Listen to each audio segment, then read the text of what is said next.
Hello, everybody. How's it going? I'm Violin, and I'm joined by my good friend Kylie. Hi, I'm Kylie. And this is Kingdom Hearts Final Mix, level 1 any percent. So we can get started in 3, 2, 1, go. So this entire run is done on level 1. We stay at level 1 the entire time on Proud Mode, utilizing the EXP0 ability. I don't know why it's loading like that. That was weird. Anyway, Surely that's a one-time thing. I hope so. So we're gonna choose the staff. The staff will give me a +1 MP increase. Yeah, so the way, this is the tutorial, Dive to the Heart. The way it works is that first you have three options in front of you. You have to pick one and give another one up. So Violin is picking the staff like he just said, which gives him increased magic. Because this is a level 1 run, extra strength stops mattering at a certain point, whereas extra magic is going to be super huge throughout the whole run. And then also giving up the shield because, again, at level 1, the extra defense doesn't really matter either. Yeah, the loads are really slow for some reason. But yeah, so getting us a +1 MP increase will also make our magic stronger. Because in this game, the amount of MP you have determines your like how strong your MP is as well. Which is only a thing in Cage. Future Kingdom Hearts games, magic and MP are separate stats. So yeah, right now our primary source of damage is going to be normal attacks, specifically air combos because they're a lot faster.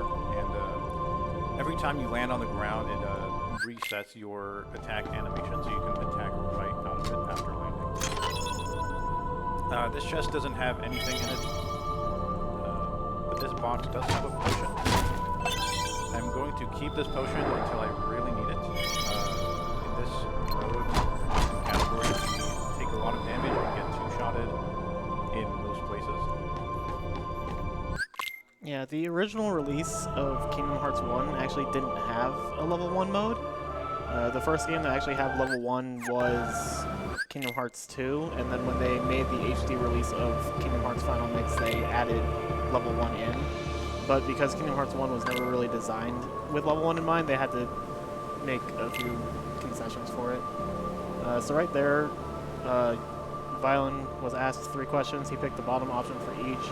This affects his experience growth throughout the run, and the bottom option is late experience growth. That doesn't really matter beyond this section because, again, he's going to be staying at level 1, but he can't equip the EXP0 ability that lets him do that until this next fight. And if he were to pick the top option, then he would actually level up before you could equip it. There actually is a way to prevent yourself from getting to level 2 the top option, which will require you to despawn these shadows by going really far away. So I'm going to position myself right here because I know the save point spawns and it triggers the next cutscene. And then I'm going to put on EXP0 immediately. Now, EXP0 in this game not only prevents you from gaining experience, it also comes with some hidden properties. The main one is scaling up your damage. So we'll be utilizing a glitch called damage storage later on, whereby, oh my goodness, by doing a regular combat, the game will retain the damage multiplier from that finisher, and it'll apply to your magic and summons way more damage than is intended by the game. Anyway. Another hidden property is it does come with a pseudo second chance ability. Basically, if you are at full HP with EXP0 equipped, it is impossible to get one-shotted. But once you're under full HP, it is possible to die with the next hit. Yeah, these are way longer than they're supposed to be.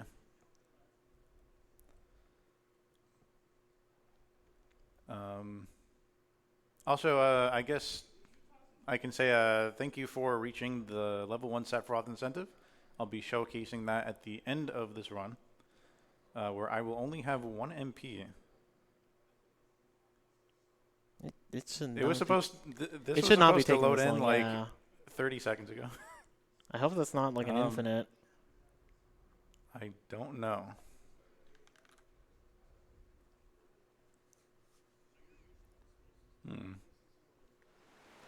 Oh, I can hear the wind. Yep, yeah, I hear something. Um, these are way longer than PS3 loads. Yeah, it's like. This is not normal. Yeah, it's very strange that it's acting like it's up with the heart disappeared. Okay. Maybe like when you get to a save point, you should like hard reset it and see if that fixes anything.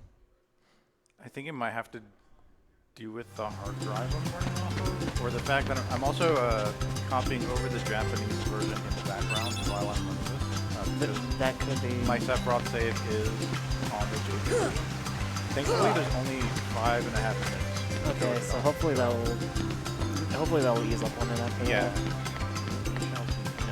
So one thing that was glossed over a little bit is Violin did die to that dark side, which is the first sort of boss. There are several fights in this game where regardless of if you win or lose them, the story will progress anyway, and on level 1 you will die to basically all of those because it's way faster than actually fighting them. And we'll be doing that on several different fights. And then this entire world, Destiny Islands, is again more of just extended tutorial, just learning the basics of things to do, and each day you have a certain number of items you have to collect and then return to Kairi. Oh, also I want to mention I was planning to run JP, the Japanese version of this game. For some reason Steam trolled me when I downloaded it onto this PC, and it downloaded the English version instead, even though I had selected the Japanese version. JP is faster by like 46 seconds compared to English, but there's a cool skip you can do on English to save a little bit of time back. Yeah, JP just has the faster text, so. Yeah, normally the loads in this game are really fast, and you won't even see the heart spin like 2 times. Yeah, hopefully This is very abnormal. Yeah, hopefully this is just the. I'll wait for another like 5 minutes or so, and if it doesn't stop loading slowly by then we'll figure something out. Yeah.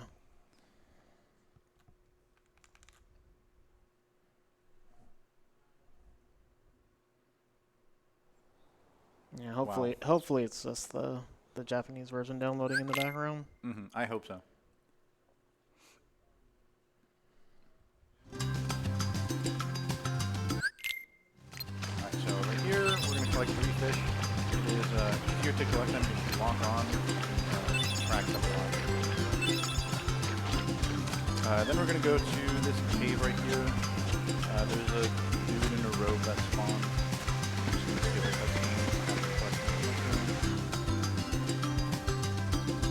After the game loads.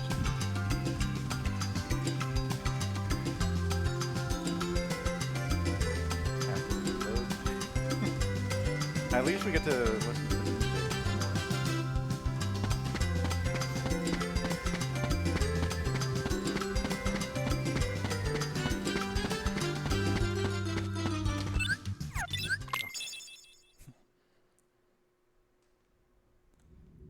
Well, that was fast.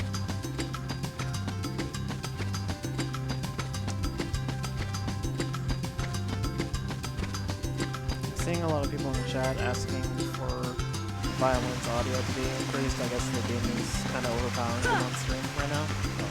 So, just wanted to point that out in case anybody in production didn't see it. My game lagged right now. Okay, yeah, it's probably just the background load. Yeah, probably. If it's causing lag also. It's going to be done in less than 3 minutes.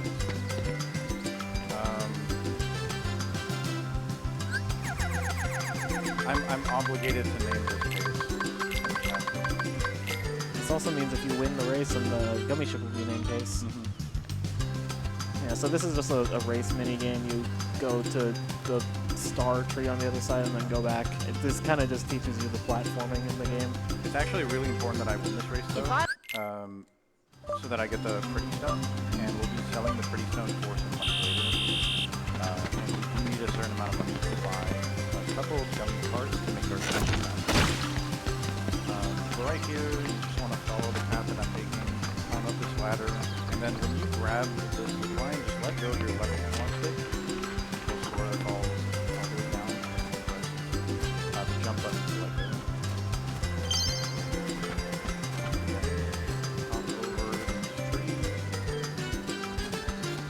And then you'll know that you did the race as fast as possible if the game makes you wait for refuel after your climb. And if you're a bit slower, it'll start fading out immediately. Could have saved a little time. It always fades out immediately for me.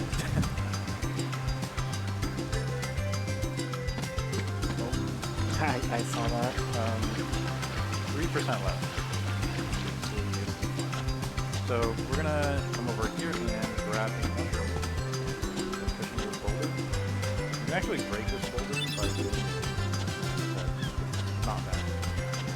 And this tree has the highest drop rate of the tree.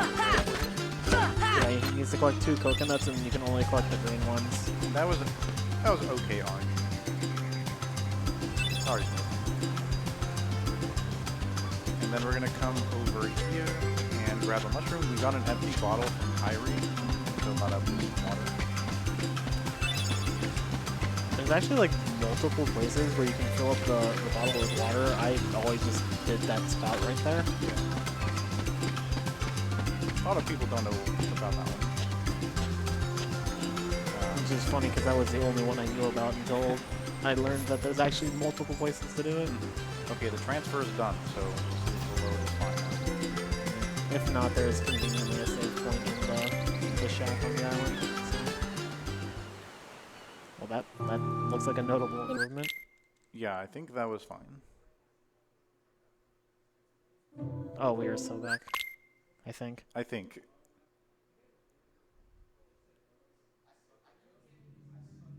Yeah, it's still a bit slower than usual, but I think it has sped up. Yeah, it's definitely not hanging for 30 plus seconds.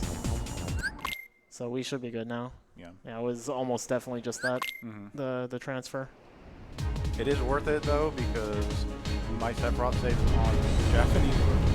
Yeah, so that's the only way to do the incentive. There's like really minor differences between the Japanese and international releases, so you can't transfer save data between them. Yeah, even though you can on Epic Games, but not on Steam.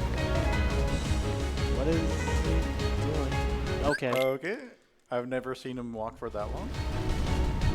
It's fine.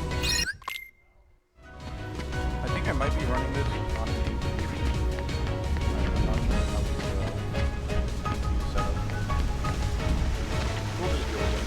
I mean, now the loads, like, they're a little longer than normal, but it's not significant at this point, I feel.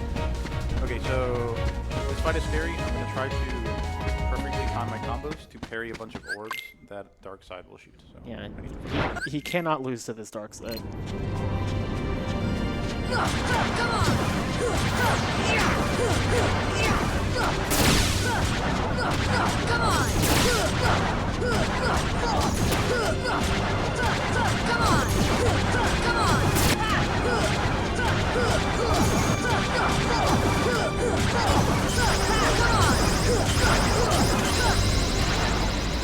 Those orbs also two-shot you, so if you get hit, it's bad news.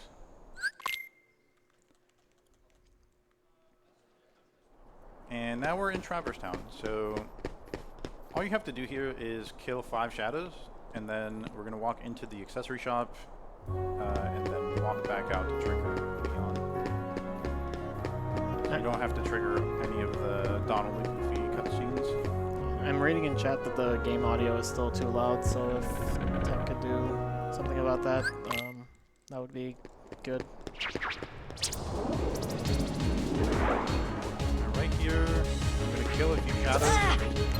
It's actually fine that I got hit right there. It takes 6 hits.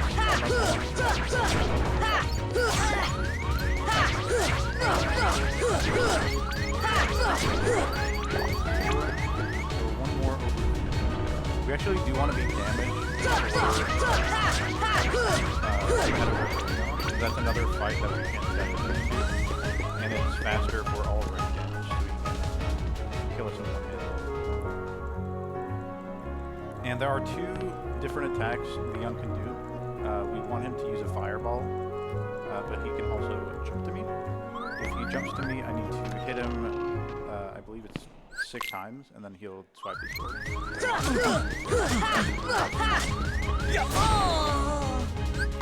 So that was a slightly bad RNG. And as you'll find out later in this run has a lot of RNG. It is the most RNG heavy any percent category, which I will explain later. Also, you cannot skip that cutscene until Riku opens his eyes. Yeah, it's weird.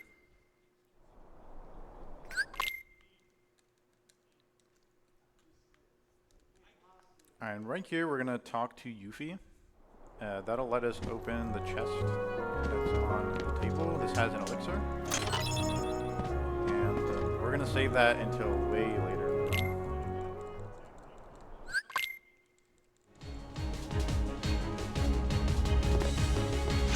And then we're just gonna head over to the next fight. We're gonna get Donald and Goofy. It's very important for Donald specifically to use his magic. We actually don't have magic right now. We'll learn our first magic spell after our armor fight. But Donald already has fire, and his fire one-shots the soldiers. So the more fires he does, the better. The more time we save.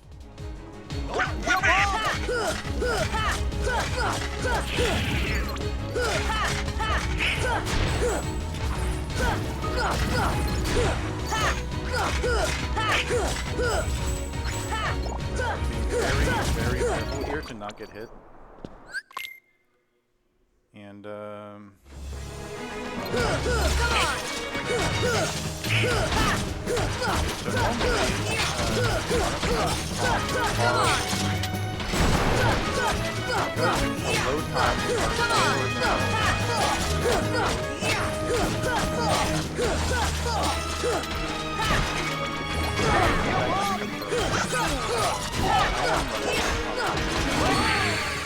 and I died.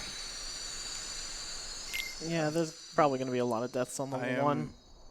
Yeah, I'm just not used to that starting pattern because I always run this game on an SSD, and the opening is different with faster loads. Unfortunately, that means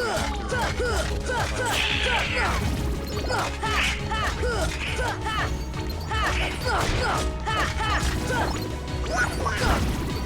That was fast.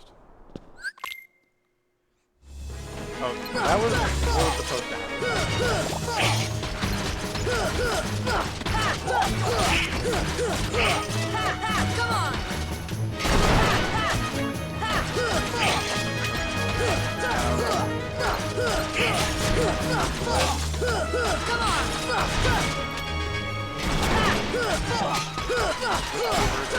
Come on!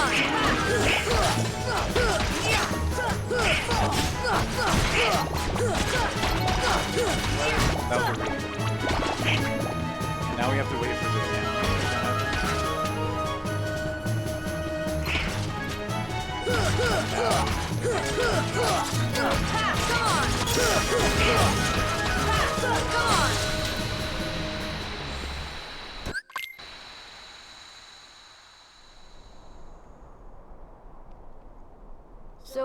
So from that fight, we also got the Brave Warrior accessory.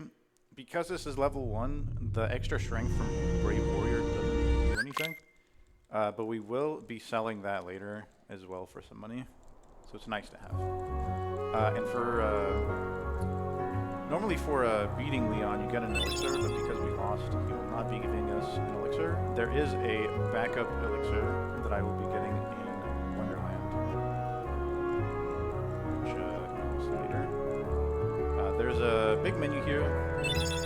I'm going to be taking all of Donald and Goofy's items. Goofy should still have an ether on it. We're going to be equipping dodge roll and doing a bit of customization as well.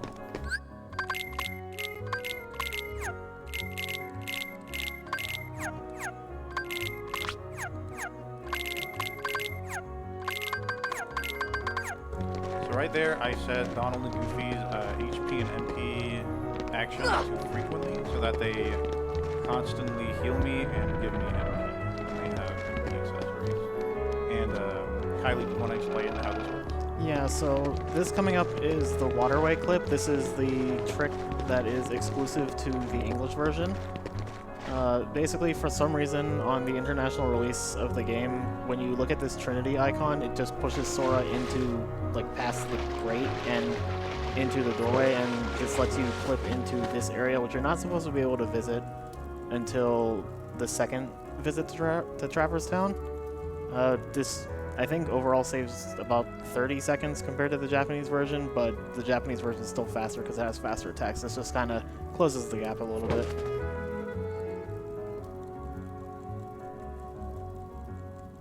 And I'm also going to get Earthshine from Leon, which is the summoning gem for Simba. Unfortunately, I'm not going to be able to get Simba until we get the book from Sid, which is that cutscene trigger, or that story flag doesn't get triggered until we have both navigation.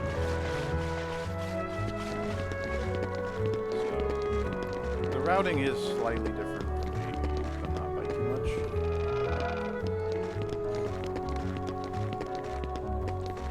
I'm gonna head over to the Magician's Study to meet Merlin. We have to cast fire on this door. See ya! File falling down to save some time. These rocks right here are actually random. I don't know if they're right.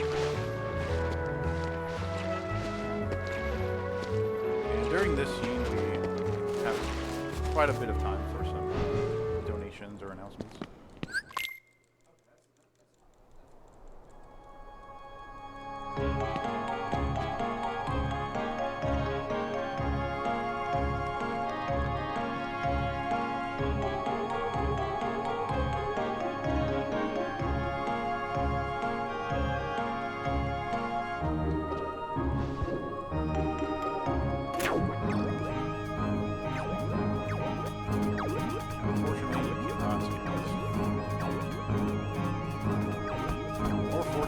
Like to watch Merlin.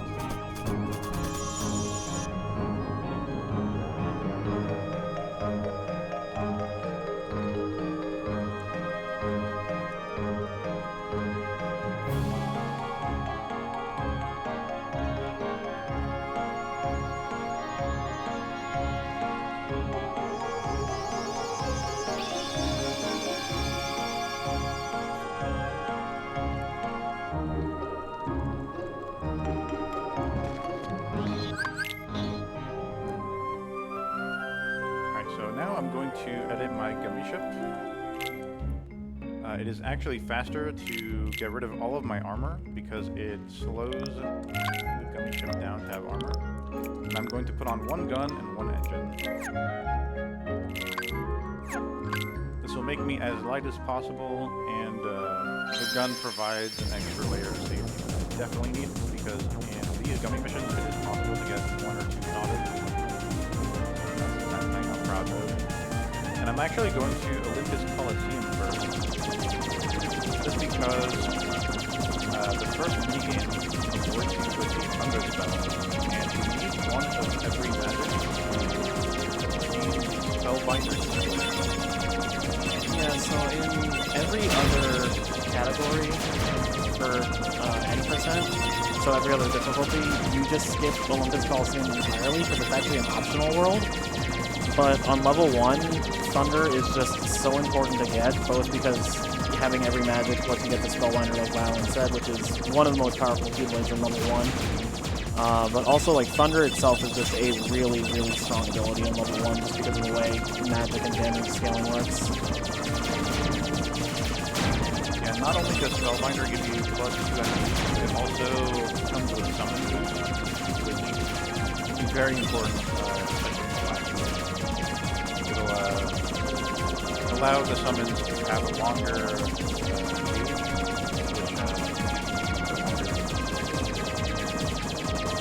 and then Thunder will be utilized a lot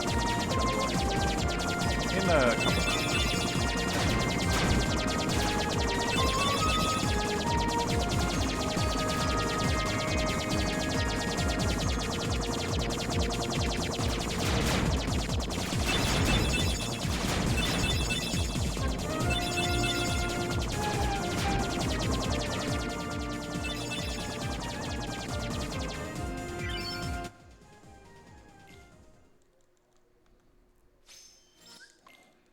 Alright, so Olympus Coliseum. First I need to push this rock. It'll basically skip a little bit of dialogue here.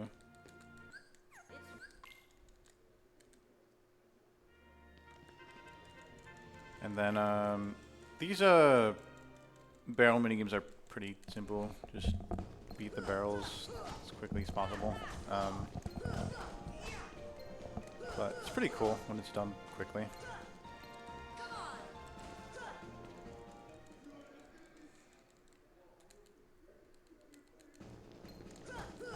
Judging from the chat, it looks like the audio issues were fixed, so we should be good now. Nice. Want to lock onto that middle barrel? So one of Violin's most popular tweets ever is just making fun of the lock-on system in this game, and this is a prime example of how much it can troll you. Yeah. Like, everybody dunks on Donald in this game. The actual menace is the lock-on system. And Genie, but we'll talk about him later. Oh, we'll see a lot of Genie. I think this is the only category where you see a lot of Genie, right? Only difficulty. Only difficulty, yeah. Only any percent run, I should clarify. Yeah. There are other categories that are really sick. Yeah, this gummy mission is very long, so if we have anything to talk about, now is a good time.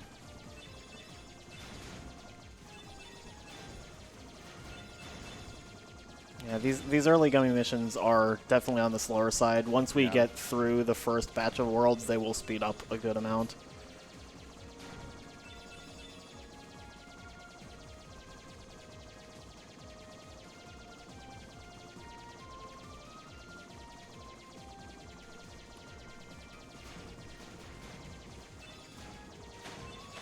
Oh yeah, so there are these flying rockets that the enemy shoot, and I have to path in a certain way because they will come back for you from behind.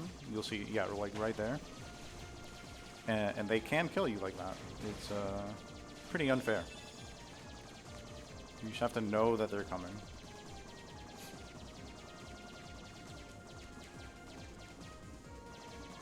And then right here you can just stay up top and just hold the circle button. I actually didn't know what this part of the gummy mission looks like because you don't do this path in beginner. Well, we don't do this specific path in beginner at all. Yeah. Because normally on beginner we go from Traverse Town to Wonderland, and then Wonderland to Deep Jungle. Yeah, it's just faster because you don't have to detour to Olympus, but Yeah.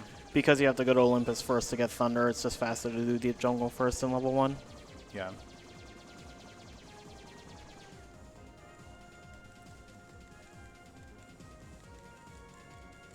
And then it's also nice to have Cure for Wonderland. Yeah, you do get Cure for beating the final boss in Deep Jungle, which is very, very powerful in KH1 compared to later games. Yeah, a lot of people death cycle on the final boss here on their casual playthrough. So here is Sabor. Easy. You just get decked by a cat. Mm-hmm.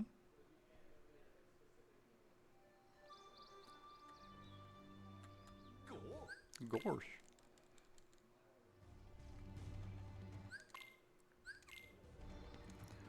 Right here, I'm going to unequip.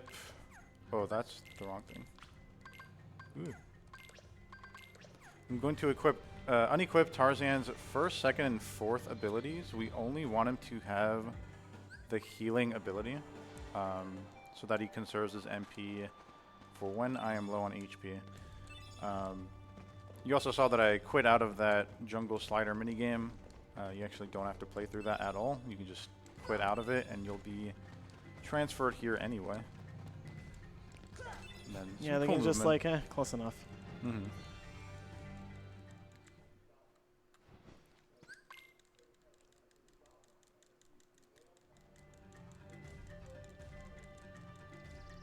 And then this chest I'm going to pick up for safety, so I can sell it later for money. Yeah, that's the chest you would open if you were to lose the race to Riku, and it doesn't hurt to pick it up anyway. Hmm.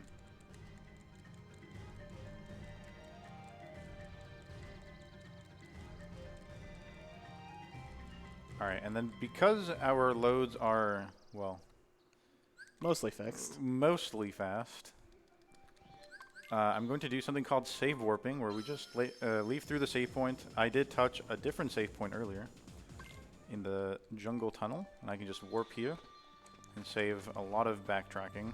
Yeah, a huge upside to the 8th gen and PC releases of this game is that the loads are just so fast, or in the case of the PC version, the game is timed loadlessly.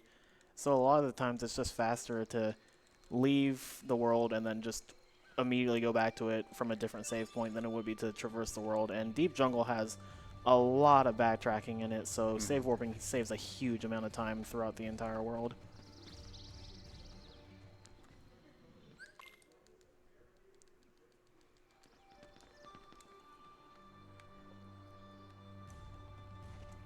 Alright, we're going to jump in here and quit again. Because we don't like fun. Jungle Slider is like the peak of this entire game. Yeah, how could you, Kylie? Why would you say that? I'm so sorry. I didn't mean it. I actually love everything else about this game. Alright, so here's the first situation where you're going to see how good Thunder is. Yeah, it's very good. I have to say, whenever I run this on beginner, it doesn't usually go that cleanly. So, Thunder kills in 3 uses. We want Donald to be using Thunder as well, but he died there. I'm actually going to swap... Hold on. There we go. I'm going to swap Goofy out for Tarzan. I'm going to pick up this Mega Ether. Tarzan does much more damage than Goofy, so it's very nice to have him. Yeah, and he also has Kira. Yeah, so this section of Deep Jungle is basically the Heartless have invaded, and you have to go through each area and clear them out because Jane is like, oh, I'm worried about the gorillas at this location. So you go to every location in the world, clear out the Heartless, the gorilla just stares at you and then gives you a gummy block for some reason. And then you just do that until every area is cleared. These fights are very scary on level 1 though, because depending on what attacks the Power Wilds do, they can two-shot you. I'm going to use a potion here. Oh, okay. Yeah, you might think that because it's level 1, eventually things would start one-shotting, but one of the perks of EXP 0 that was mentioned because Kingdom Hearts 1 was not designed with level 1 in mind is if you are at max health, you cannot get one-shot. But if you are at anything but max health, you can and probably will die if you get hit. Like just like that. The upside to dying right there is I get all of my MP back. Yeah, you could probably make a genuine case that the mob fights are the actual scariest part of a level 1 playthrough as opposed to the boss fights because there's just so many stray hits flying around. I am going to pick up that potion for safety.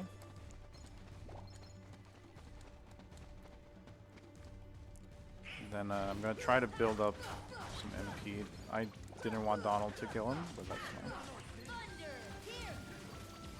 Alright, Donald, you can stop dying now and use some thunders, please. Thank you. Please? Donald? Donald definitely gets like a lot more powerful like the higher level you become. Unfortunately, this is a level 1 playthrough, so that's not going to happen. Yeah. And this upcoming fight is one of the scariest fights in the game. Essentially, I'm going to try to get Sabor in a corner and try to combo her with normal air combos and thunders, but it's very awkward. And there is some RNG.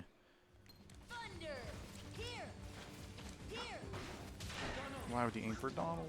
I see someone in the chat saying no forest, which means we have a retranslated connoisseur in the chat. Oh, yeah, sometimes the finisher can just completely miss for no reason. It's fun. Yeah. Even on beginner, this fight is rough, so That was actually relatively painless. Yeah. That's how the rest of the run is going to go, right? Yes, yeah, of Nothing course. bad ever happens Yeah. on level 1. What's really ironic is the least scariest fight in this entire showcase is probably going to be Sephiroth. That is kind of funny, actually.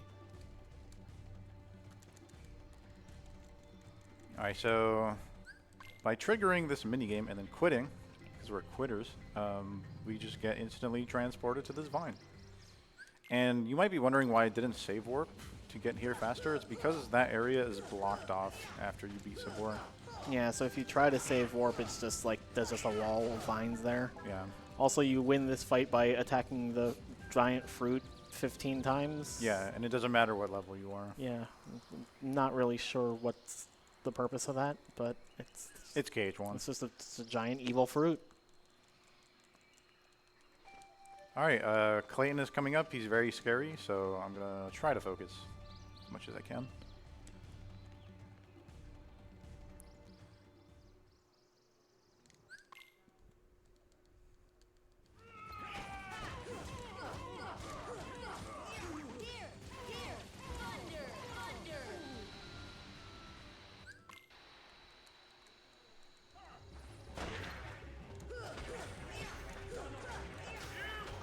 Alright, bring him over here so that Clayton is stuck between Stealth Sneak and this corner. I'm just going to use a bunch of physical hits and some thunders in between. And hope that Donald uses thunders as well.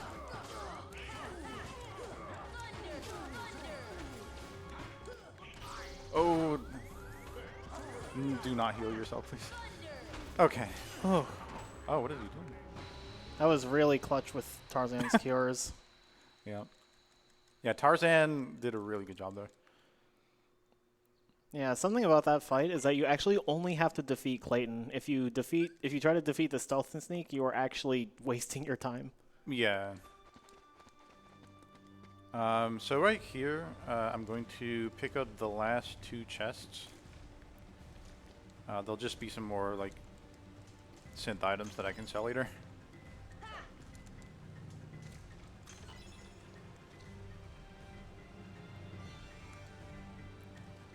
This section is pretty notorious for the platforming Yeah. aspect of it. And the ledge grab Violin did there is not entirely intentional, and it is way trickier than it looks. Mm-hmm. And even if you get the ledge grab successfully, you're not guaranteed to flip upwards all the way. So from beating this world, we get the Red Trinity, which is required in 2 places in order to progress the story. We also obtain the Jungle King, which we will be using a lot. Not because it's stronger than Kingdom Key, but because it has more reach. It's a very long Keyblade. And I believe we actually use... I believe Jungle King is the Keyblade we use the most in this category. Until we eventually get Spellbinder.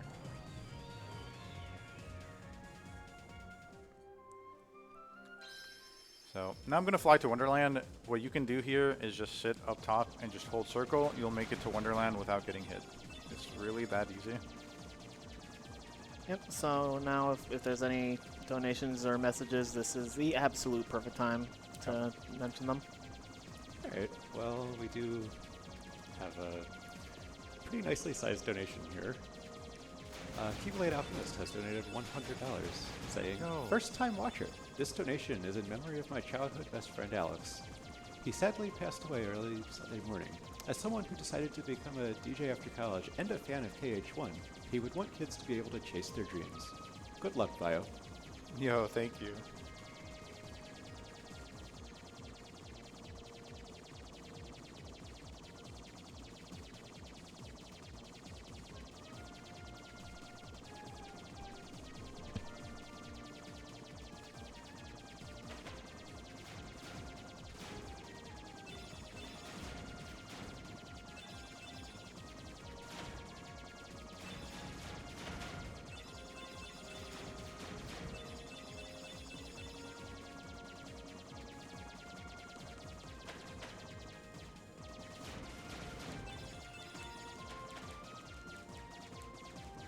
I guess I'll ask a question for chat and for Kylie. What is your #1 favorite music track in KH1?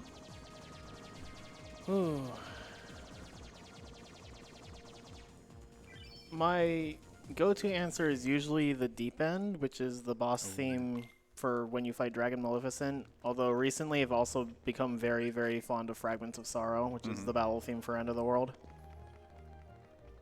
So Very one of good those choices. two. My favorite is probably the final boss theme when we were fighting World of Chaos. Oh, that's a good one. I see someone else in the chat saying the Deep End, so we are really good friends. I see someone mentioning Anthem on Destiny Island, which could be either the Nice. Deep End or the Forza. Forza del Male Del Male. or something like that. It's not English. Which is also a really good song. There's a lot of great songs in this game. Kingdom Hearts 1 probably has my favorite soundtrack of any game. Mm-hmm.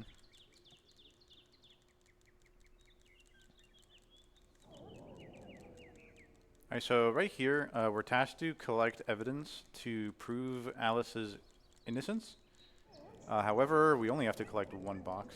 Yeah, there's 4 total you can collect, but that takes so much time when you can just get this one right here. And then there is a cool glitch that I'm going to do here. This is also exclusive to the English version. Yeah. Simply by opening and closing Jiminy's journal and talking to the soldier, the text will be glitched out after I pick up the evidence, and it'll make the text a lot faster. Also, Violin's going to try and pay attention to which one lands first. I didn't see it. Far right? Maybe? It's really hard to tell on 60 FPS. Yeah. The one that touches the ground first is the one with the soldier.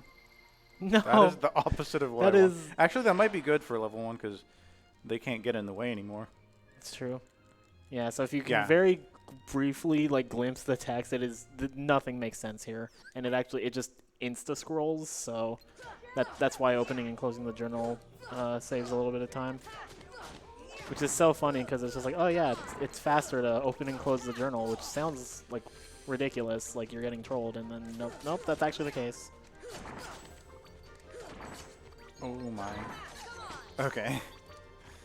So right there, I was purposefully attacking slowly on the gears because every time they turn, they have a bit of invincibility afterwards. So if you attack too quickly, you actually won't be doing as much damage. So you have to space out your hits there until they all break. And also the lock-on the crane tower itself is very strange. A lot of the time you have to hit it before you're able to lock onto it for some reason. Yeah, and then the card soldiers get in the way, and then the auto lock targets them instead, and then it's just a mess. It really wouldn't have been relevant for this early in the game, but another big challenge with level 1 is that backup elixir. because you don't level up, you don't get any abilities outside of ones you learn for just completing events, and because of that, you don't get scanned. So Violin's gonna go through this whole run without ever being able to see his opponent's HP. Yeah. And being able to see your opponent's HP is pretty important in the late game because it tells you when they're about to use their desperation move.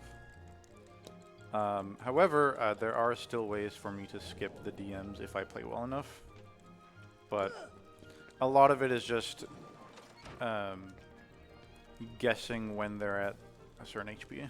Yeah, the movement Violin did in that room was specifically to not spawn any Heartless, and then he landed on the red area, and the Heartless spawned in right before he was able to open the door. Because in Kingdom Hearts 1, you can't do on-field action commands while you're in a fight. And right here, I'm just going to utilize a bunch of air hits and thunders, and then hopefully Donald also helps out with thunder.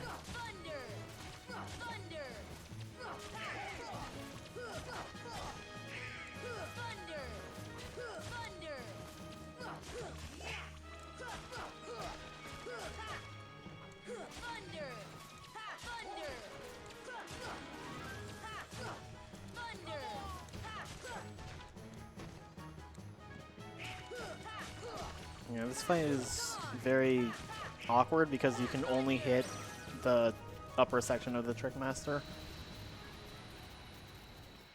Yeah, and you might be wondering why I'm not using the damage storage glitch there to do more damage with Thunder. That's because the damage storage glitch only works with enemies that have 300 HP or more, which is the length of an entire HP bar.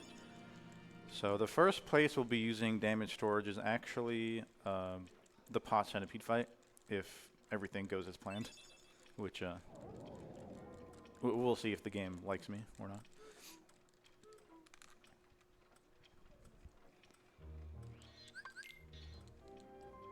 And then we have to fly all the way back to Traverse Town. All you have to do is be in this top left corner. There will be one obstacle that I have to dodge, but besides that, you just sit here the entire time and you don't get hit. It's great. Fortunately, like, on beginner, you don't even have to dodge anything. You just make it to Traverse Town. Because you just tank the one hit that you get. Yeah. Yeah, in other difficulties, when you do Wonderland first, this you backtrack to Traverse Town is so long because you have to go through Deep Jungle to Wonderland and then Wonderland to Traverse Town. But because we went to Olympus Coliseum first, this last gummy section is fortunately much faster. Yeah, the early game pacing is definitely a lot better on level 1. And then because we're running on the English version, the second visit of Traverse Town is going to be a bit shorter as well, since we've already talked to Merlin. On JP, we would actually leave through the accessory shop right after beating Guard Armor, and then we would talk to Leon and Merlin during the second visit instead.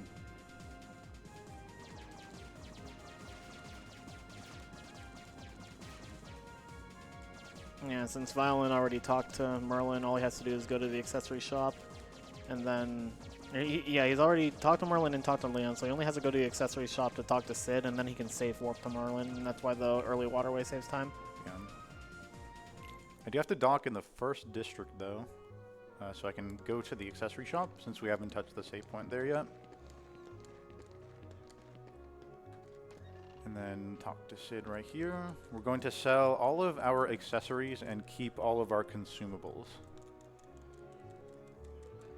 Because we have a couple high potions that we got from Kyrie. We have a bunch of potions that we stocked from Donald and Goofy. And then we have an elixir and a couple mega ethers, which we will need. Yeah, healing items are so valuable in this run. Yeah, this category has a very strict item route that we really need to stick to.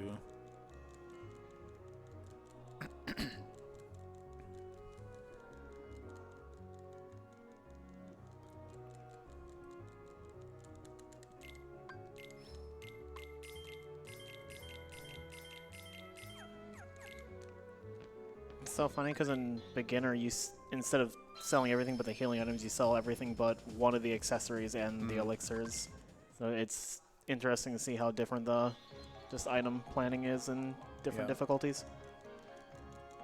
And then we do have access to opposite armor right now, but I am going to fight him later when I have better tools.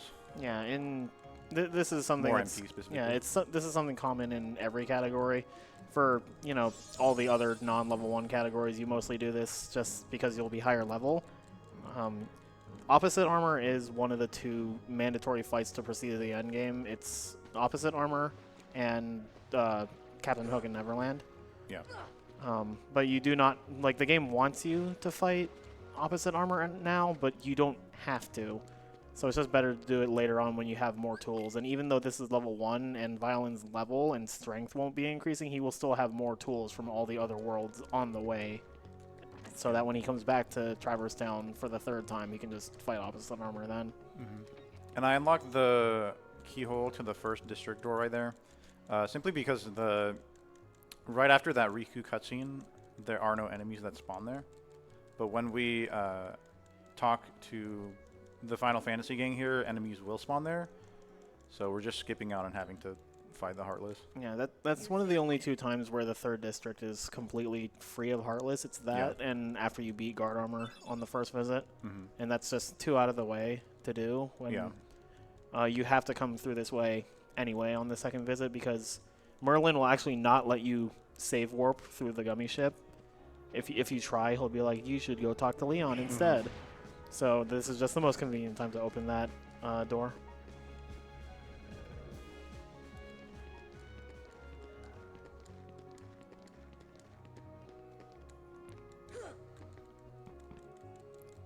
And then right here, we're going to buy 2 gummy parts, a Haste G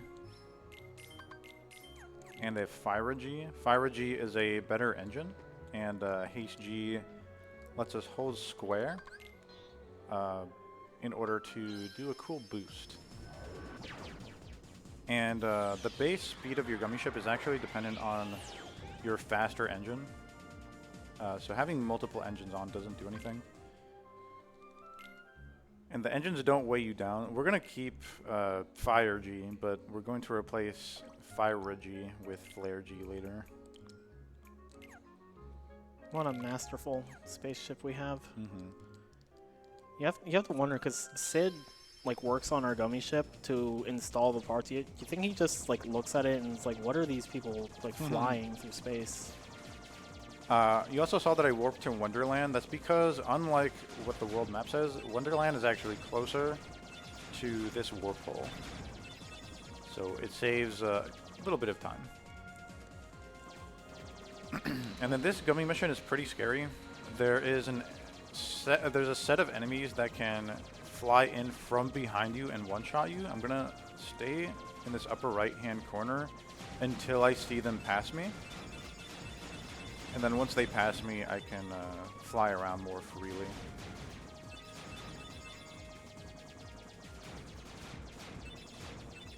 So right there, those enemies can one-shot you if you're moving in the wrong direction from behind.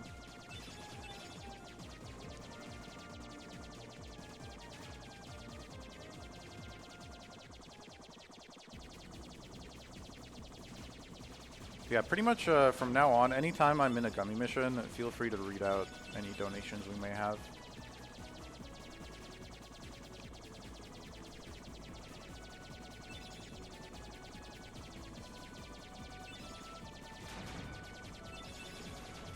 Sure thing. Just remember your donations are going towards urban arts.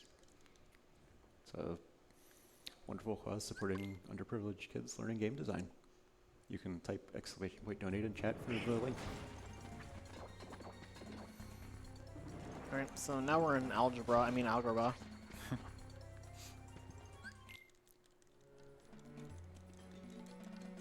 Fun fact about this room, after you talk to Jasmine, this room is slanted for some reason until you leave it. I did not know that. Yeah. That's so... Oh, I think I just saw. That's so weird. Yeah. I'm never going to unsee that. Mm-hmm. It's just one of those KH1 things. Yep. So, we're going to free this carpet right here to progress the story. I'm going to touch the save point so I can save warp later. We're going to steal Aladdin's elixir that he probably... Sorry, Mega Elixir that he probably stole from someone else. So it's not Maybe stealing, he just worked really hard to afford it, man. And then there's a Mega Ether in that chest. Normally in beginner speedruns, we'd use Blizzard on these bandits. But here it's actually faster to use Simba because we don't have a lot of MP to be using Blizzard, honestly. Simba's also just really, really powerful. Yeah. So we'll be seeing him a lot. Yeah, Simba is a one-shot here with a full charge. But I still do need to be careful and make sure all of the bandits spawn before I use the roar.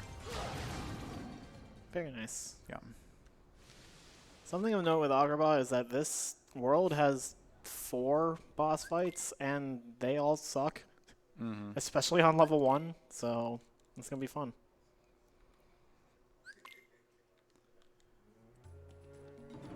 So right here, normally what the game wants you to do is like walk around and unlock a bunch of keyholes, but because I touched the save point in Aladdin's house earlier, I can just warp to it and skip having to unlock a keyhole. Yeah, this is another example of the save warping just being very, very useful. Yeah. And I'm going to be stealing Aladdin's items again.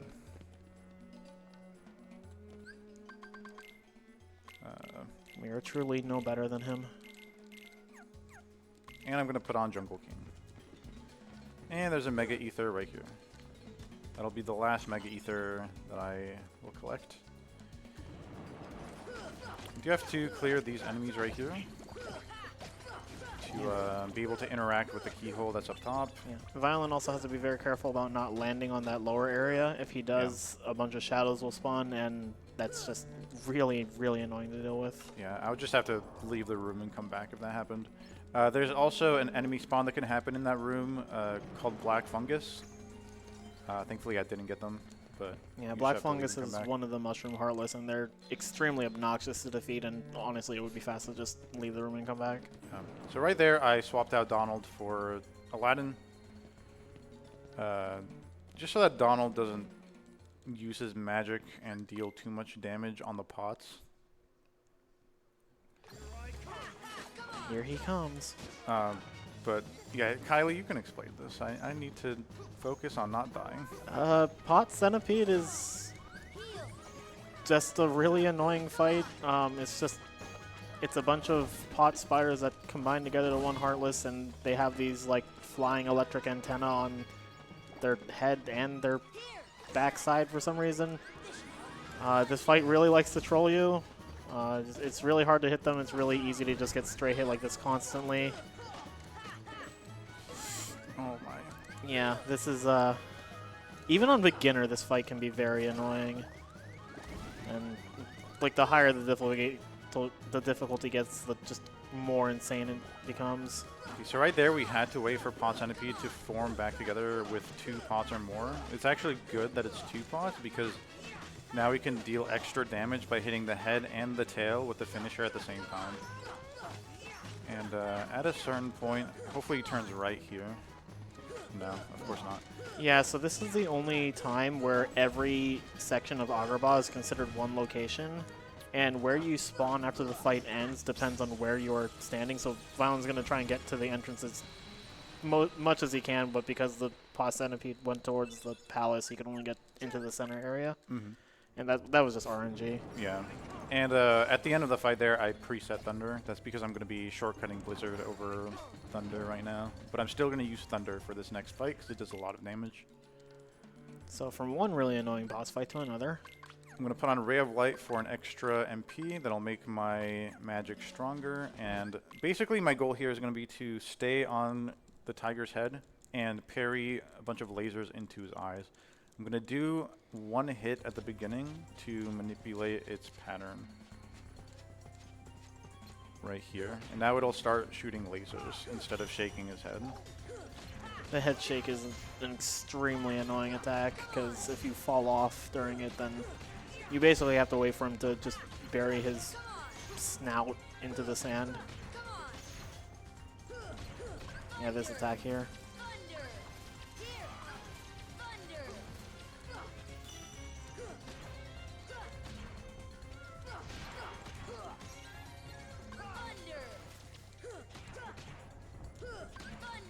I am trying to save 1 MP here for a pillar inside of the cave.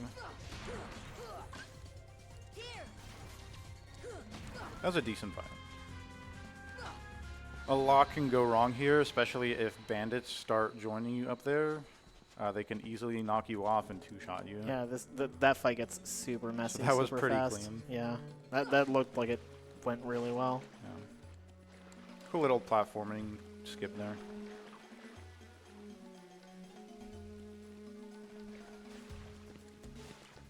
So Violin, someone in the chat is asking what world you hate most. I hate 100 Acre Wood most, and first, because the mini games there can be unfair. Like, you'll do the right thing, and it'll still say no.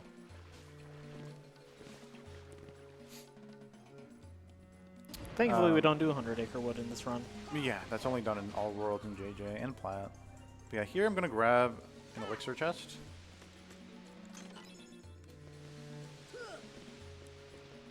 You're probably not intended to get that until you have like high jump or glide, but Yeah, but thankfully you can use the delay that's caused from doing an aerial attack to reach it. yeah. And here I'm gonna use damage storage to deal a lot of damage with fire, but yeah, I'm gonna have to focus. This is very difficult. But you can still explain some things, Kylie. Yeah, so Jafar is a coward and likes to just constantly fly away and taunt you. And the way Violin is attacking is specifically manipulating him so that he spends as much time nearby before he does this vanishing maneuver. I don't even want to call it an attack because he's not attacking. But then, like, right when he spawns back in, there's a short period of time before he starts moving where you can hit him. And the moment you hit Jafar, he'll freeze in place again, and that's kind of just the game plan with this fight. It is extremely annoying, and you can lose a lot of time. But that damage storage was really nice to just tear through his health. Even on beginner, this is probably the fight where I lose the most amount of time consistently, because if anything goes wrong, you're just chasing him down, and it's just miserable. All right, and then the next fight is still a bit tricky. Basically, I'm going to use 5 fires at the start and then get my party members killed on purpose so that they don't over damage the lamp.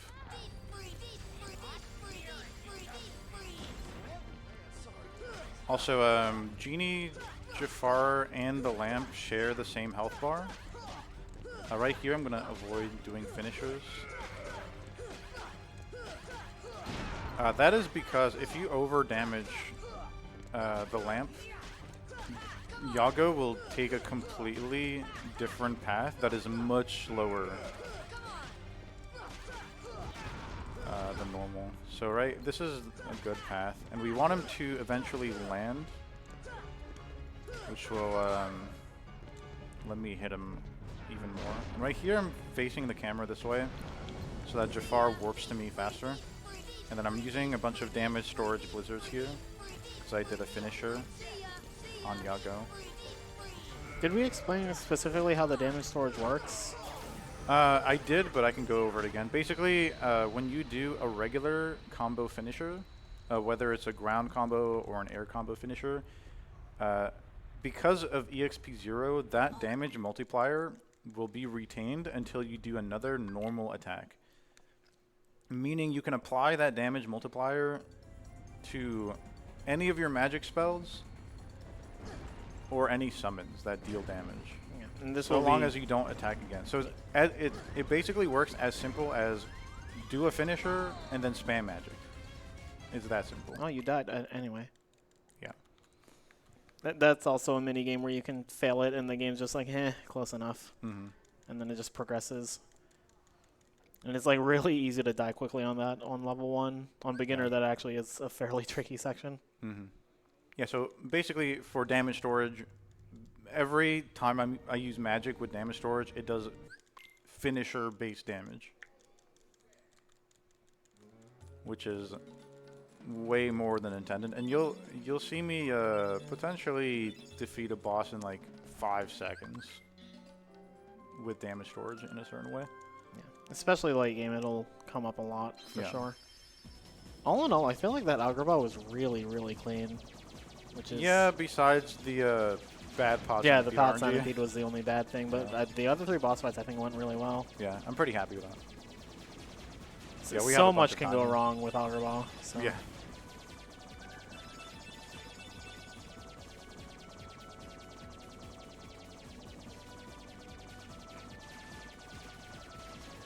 So I have a question to pose for chat and for Violin. Okay. Of the 3 numbered Kingdom Hearts titles, which one has your favorite type of gummy mission? Oh, Kingdom Hearts 3 for sure, because I just like how much freedom you have in that game to just roam around and take whatever path you want. I think that's very fair. I think KH3s are very clean. yeah. I am pretty sure I am very much in the minority here, but my favorite is actually Kingdom Hearts 1s. Mm. Like I like the sense of adventure and like traveling to a new unknown destination for Yeah. KH1s. That like KH3 definitely kind of shifts more in that direction, but it doesn't have quite the same vibe. And I'm not the biggest fan of how KH2s are like basically just on-rail shooters. That's just not really my thing, even though they are definitely more spectacle. Yeah, I think Kingdom Hearts 3 for me strikes a perfect balance. Yeah, that's fair. Because it has that adventure, but also has that arcadey gameplay sometimes. Yeah. I do miss how like Kingdom Hearts 1's gummy ship music is like the same but it changes over time based on how late in the game you are. Yeah, like this is the second variation, and this one's a bit more upbeat. Yeah. And then when you get to the end game, it turns into a very ominous version, Mm-hmm. which is very good, by the way. Yeah, but at the same time, I do like how Kingdom Hearts 2 and 3's Gummy soundtracks are different because it gives me some more variation to listen to on Spotify. Yeah. And So- they're all bangers. They're so good. So coming up is Monstro, and this is still the shortest world in the run, right? Not counting Yeah. Olympus, which you don't beat. Right.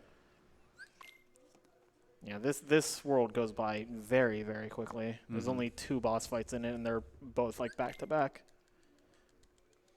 But they're both very scary on level 1. I mean, that's everything in level 1. We do have a cool movement skip here coming up called Chamber 3 Skip, where we skip Chamber 3. Crazy. It is... Oh, okay. That was not Chamber 3 Skip. That was, Let's see if I get it here. I don't know what that was.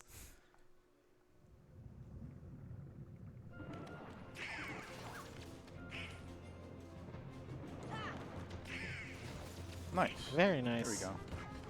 Yeah, I think the load times are back to normal now. Yeah, they look completely fine. That must, yeah, it was probably just the downloading the Japanese version. All right.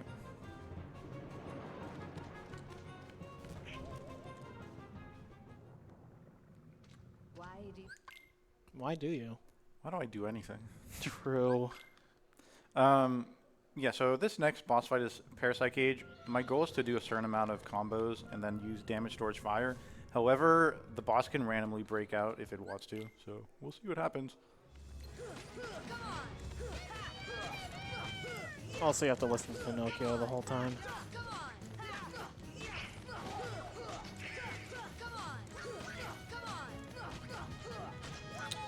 That's bad.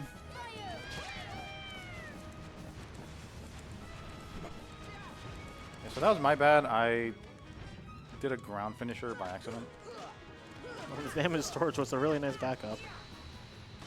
Yeah. So after Parasite Cage, there's another boss fight with Parasite Cage. But no Pinocchio to listen to, so that's good. Yeah. But the next Parasite Cage has a way bigger health bar. Also here we get High Jump, which is Yeah. just a shared growth And ability. because I'm on the English version, I just spawn next to the chest. Oh yeah, on the Japanese version you spawn at the base of the ship for some reason. And along with High Jump, Violin also just equips Cheer, which just increases the length of time that a summon stays active, which will be very useful for obvious reasons. Summons are very good.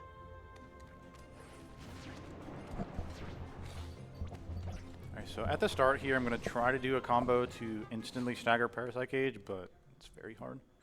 And then basically my goal here is just to keep comboing and then use damage storage whenever he breaks out. Nice.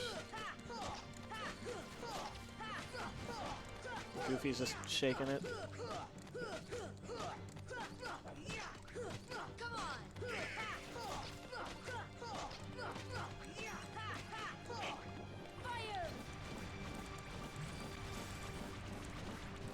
Oh. I'm going to actually back up so you can do that attack, and that lets me stagger or not. Come on. So once again, on level 1, There we as go. long as you're at full health, you will not get killed by an attack, but at the moment you're not at full health, anything will take you out, so you have to be very... Depends careful. how much damage the attack does. But Yeah, that's fair. Most of the time, you'll get 2-shot. do it again, please. Thank you. Ooh. Okay, that was scary. That poison attack is like super scary because it takes you out of full health. Mm-hmm.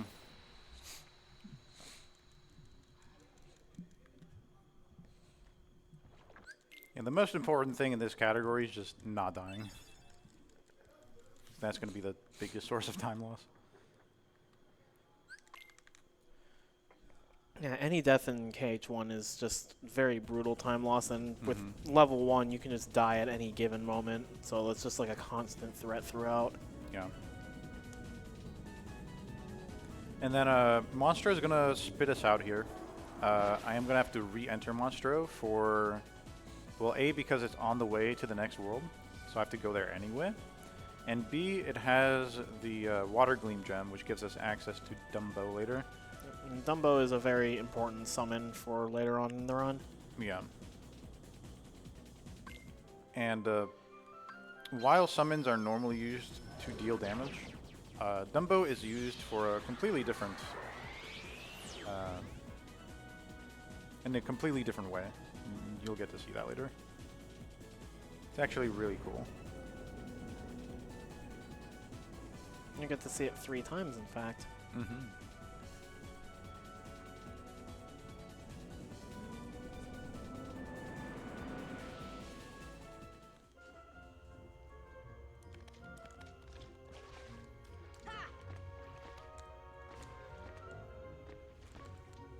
Yep, so this is the Water Gleam, and then from there we just proceed to Halloween Town.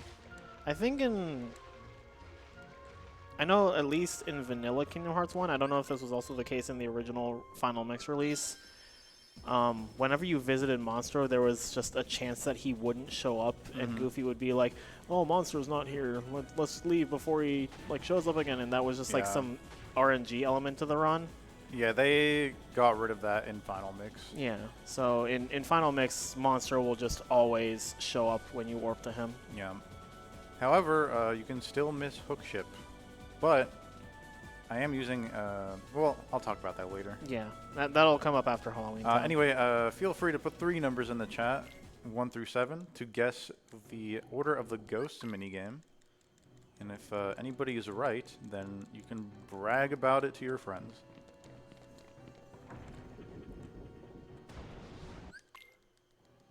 I'm going to go over here real quick to trigger the next cutscene.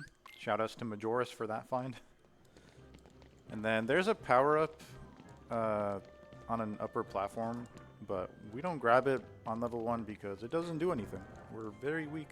Yeah. And way below the damage floor. Yeah, we're definitely at the point in the run where strength does not matter. Yeah.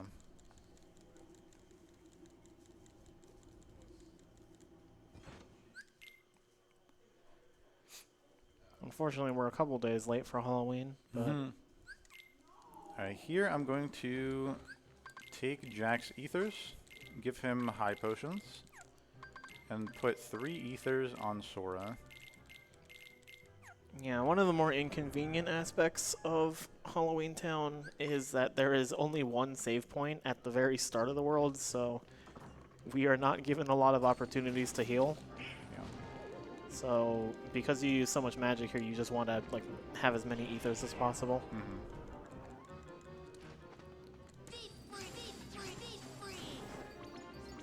Alright, so I did a big jump there to spawn the next wave faster, and a jump there to spawn the last wave faster. The spawns in this game are a little weird in how you're supposed to trigger them. So I'm not going to use my ether yet. I'm going to try to build up to 1 MP so that I can use the ether after, and that'll give me more uses of magic later on because of how the orange MP bar system works. Yeah, the orange MP bars, it's called like the charge gauge or something. Something like that. Basically, whenever you hit enemies, you're building up the orange bar actually, and then when it reaches the threshold of the amount of MP you have, it gives you another MP bar. So by building up to an MP bar before using it, you get extra MP when you use an ether. Yeah. Also, a small note, I used the bottom ether of my inventory because that will place my cursor for the next boss fight to be on the top ether, so I don't have to menu back down to it. Just a small little optimization.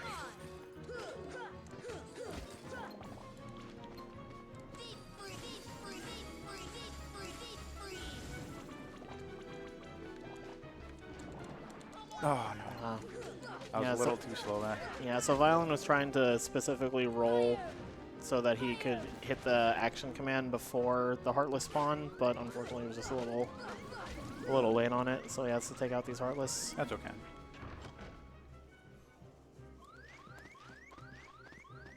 Oh. 5, 1, 6. I'm going to use a magic here to increase my orange bar, and then use another ether here. Doesn't look like anybody in the chat won. No bragging rights.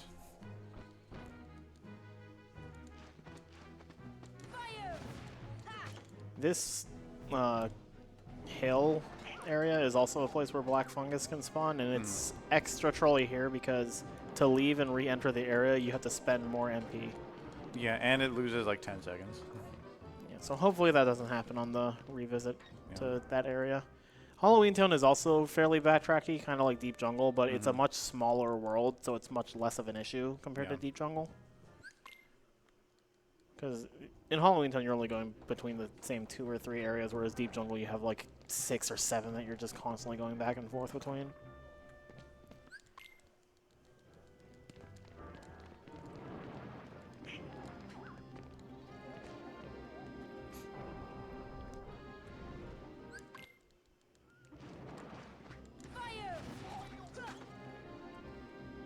Okay. If while it's loading you hear like the heartless spawn noise, it means it was not black fungus. So we are safe.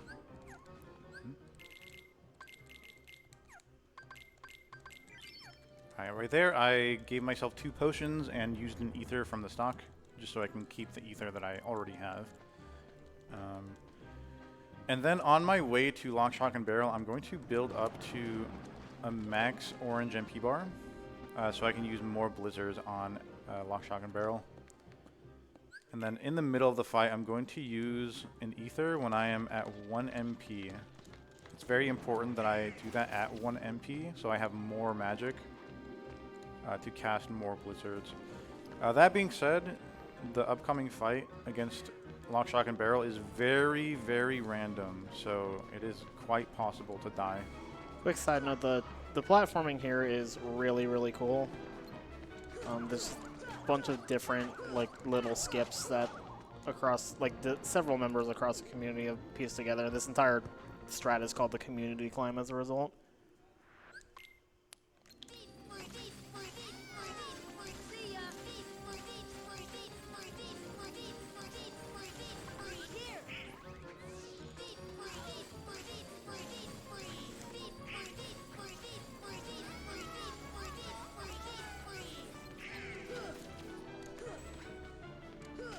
Nice.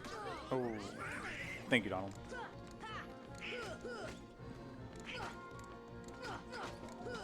Oh my goodness. That was relatively clean, actually. Yeah, aside from Locke being a bit annoying. Yeah. Yeah, what makes that fight so annoying is that, one, all 3 of them are really small and difficult to hit, and the room is so cramped, and there's just random objects that you can clank on. And they deal massive damage. Yeah, like a single stray hit, even on beginner, just like takes out like half your health. Yeah, and if Barrel or Shock hits you there, you have to heal yourself twice to get to max MP, so that you don't die in the next hit, which makes the fight infinitely more scary. Right here is going to be our first use of Genie. Basically, I am going to do a finisher on these gargoyles, and then use Blizzard to finish them off, and then press a switch on the ground, and Genie will have damage storage applied.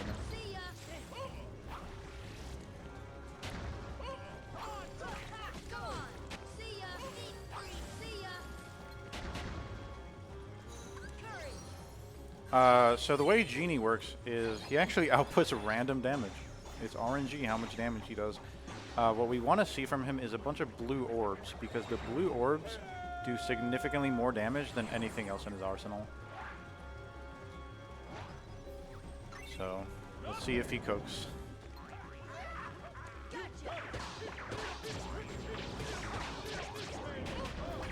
There was 1 blue orb there. That's not good.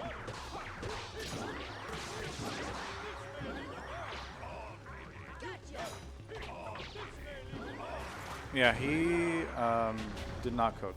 He unfortunately. he sure did something.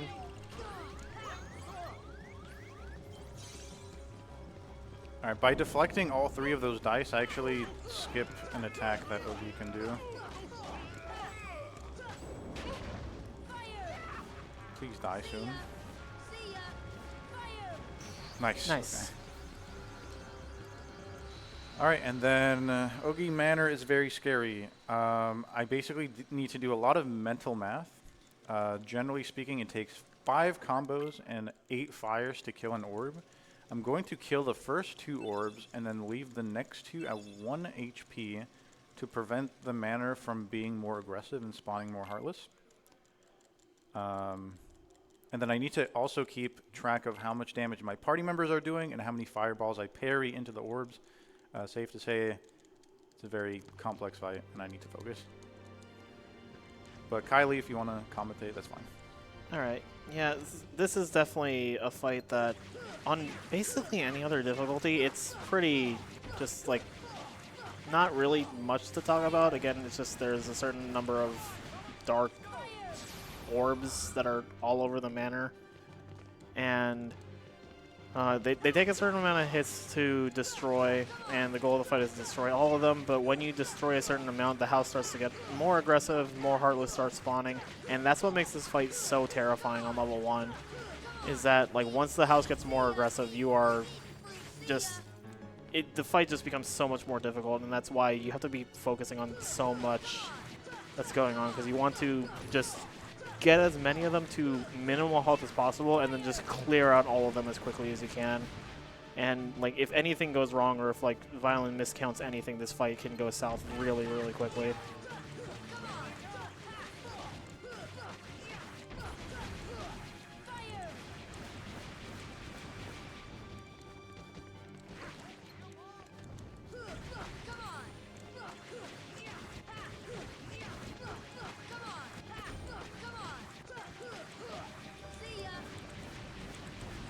Normally I want Goofy here to do more damage on that orb, but he is nowhere to be seen.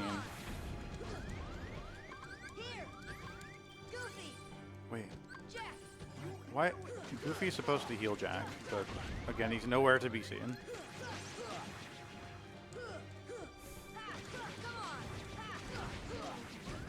Oh boy. This is bad RNG.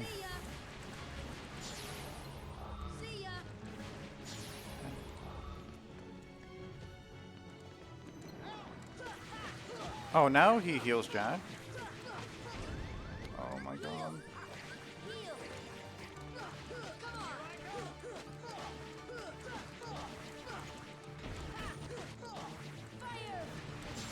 Okay.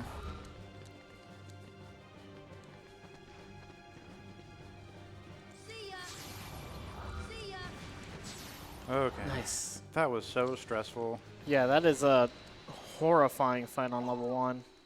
And Goofy was being completely useless. Yeah.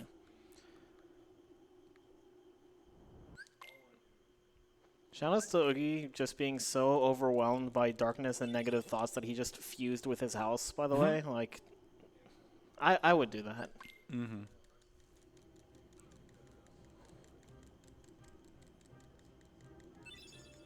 Basically the plot of Monster House, right? I've never seen that movie, so I'm Oh, not sure. you should.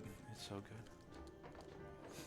Is that the movie with that one gif of the guy like eating something and then running off? Or is that okay, yeah. That's all I know about that movie. That's funny. Okay, so right here, we're gonna go to Neverland. There's normally supposed to be a 30% chance of missing Neverland. Yeah, the way this is supposed to work is there's 3 worlds before Neverland. There's Monster, Halloween Town, and Atlantica, and you only have to beat 2 of them to give you a chance of Neverland spawning, but if you beat all 3, the chance is 100%. Obviously, you don't want to beat all of them because that's slow for a speedrun, but it introduced an element of RNG where you could just have Neverland not spawn, and then you would lose about 50 seconds On the PC version, there is a mod called the Hookship mod that makes it so that no matter what, Hookship will always show up.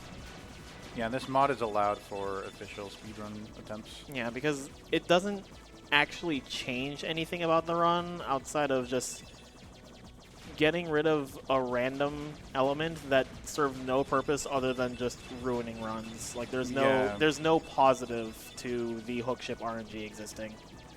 Yeah, and if you're a top runner, you just randomly lose your run halfway through, like an hour into the run.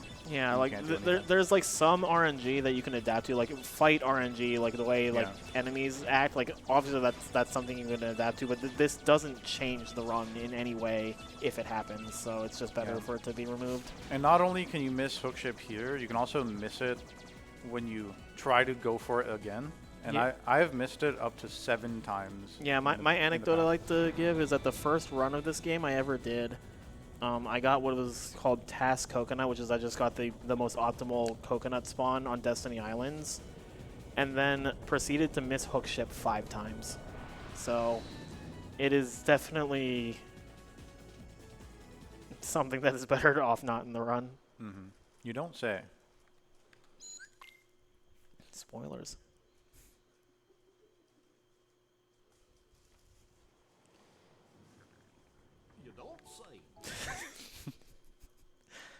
I love that so much. That's like that might be the thing I miss most from running on the English version is just like all the dialogue skips, especially in this world. They're all so good. I got bad RNG there. You can actually swing onto the ledge there, unless that enemy is in that specific spot. So that's fun. Oh, back on the topic of like favorite songs in this game, this is low key another one of my favorites. The battle theme in Neverland. Yeah. What?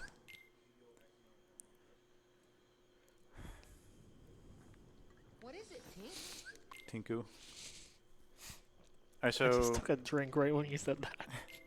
right here I'm going to take all of Peter Pan's ethers and put them on Sora. We're basically kleptomaniacs for all of our party members' items. And unequip Timeout in Storm's Eye and customize Stop.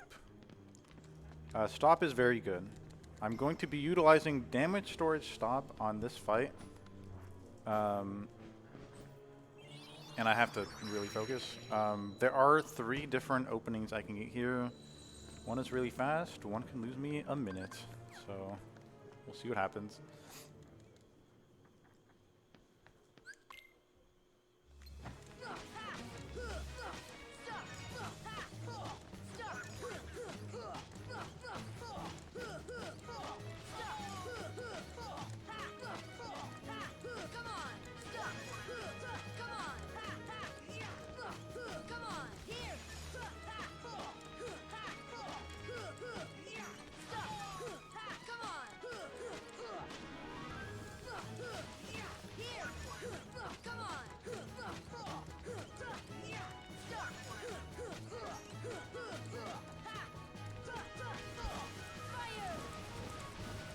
Nice. I like how there was one point where he was frozen from the stop and his hands were just in the air. So one thing I didn't mention with damage storage is there's also a hidden thing called finisher stacking. Basically, if you do a bunch of attacks while damage storage stop is applied, and then you let the enemy take damage once it's unstopped, without like while damage storage is still applied and the enemy's taking a bunch of damage from stop, every single attack will do finisher damage. If you don't have damage storage applied, every attack that you do during the damage storage stop will not do damage storage damage. Will not do finisher damage. So it's important to end on a finisher after the stop runs out. And then here we want to rely on Peter Pan and Donald to do their respective like magic spells and the hummingbird attack, which does a lot of damage. And then we want to end on a finisher here before the next wave spawns, although it is tricky to set that up based on what your party members decide to do.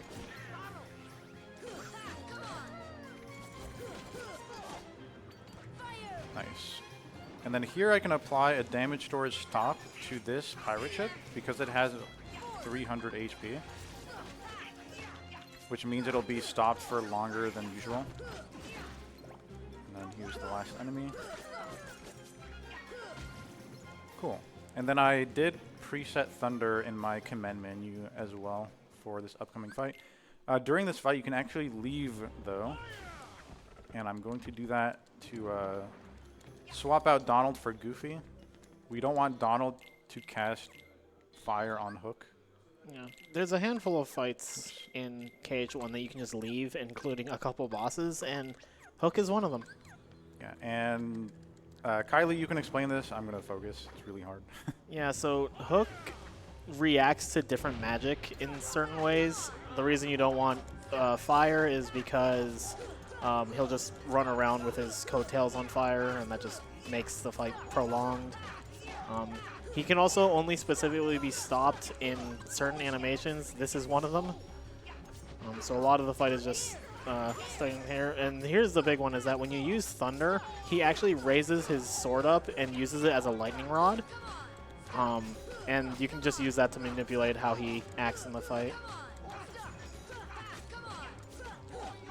The big annoyance in this fight is that he also constantly spawns in these battleship Heartless, and they can be just as annoying. And also, if he gets thrown off the ship like that, he'll just run into the air like that.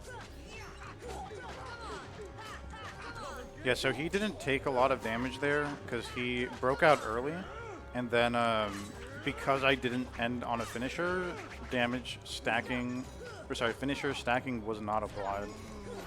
It still seemed like it went That was fairly still well. relatively painless because it's really easy to die here. Yeah, that flailing like sword swing attack he does is very, very obnoxious. Yeah. But yeah, we put him into the stance where he's trying to block the thunder because it gives us more time to do more combos after each stop. We can do 3 combos instead of 2. Yeah, and that's a strat exclusive to level 1 because it's the only category in any, or it's the only difficulty in any percent where you actually get Thunder. Because the 2 worlds where you get Thunder are Olympus Coliseum and Atlantica, and you do not complete either world in any percent. Yeah, but that strat only works half the time because that battleship can randomly just hit you. So it's a very big reset point in the game. But honestly, besides Genie and Pod Centipede, my RNG has been pretty good. So I'm not complaining. Yeah, I think you've only had 2 accidental deaths so far, and they were both pretty early on. I think it was Power Wilds and one other fight. I think it was just Power Wilds. Was it just the Power Wilds? Yeah. Okay. Alright, so we picked up a Flare G right there. It's a stronger engine. I'm going to customize Thunder. Equip Glide. And Fairy Harp will give us 1 extra bar of MP, which will make my magic casts even stronger. And I'm going to be using a lot of Thunders on the next boss fight. So this is the Flare G. It's another, it's an upgrade on the engine, so now the base speed of the gummy ship, so it's a little bit faster, which we won't see immediately because we're just going to warp to Traverse Town, but when we head into the end game, it will be noticeable. Yeah, so like we mentioned earlier, you do have to eventually clear Traverse Town to progress to the end game, and this is the point in which we do it because we have done everything up to Neverland.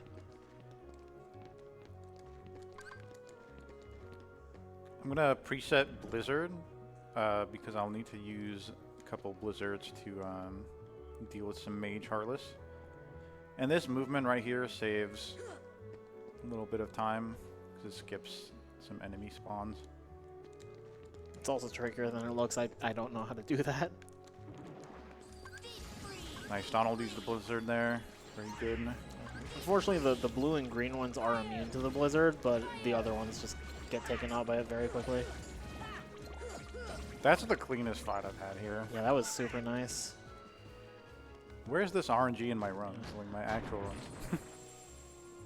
Yeah, on beginner mode, you actually use the ability Ars Arcanum to clear out those Heartless. Yeah, but because our strength is really bad on level 1, ours does no damage. Yeah.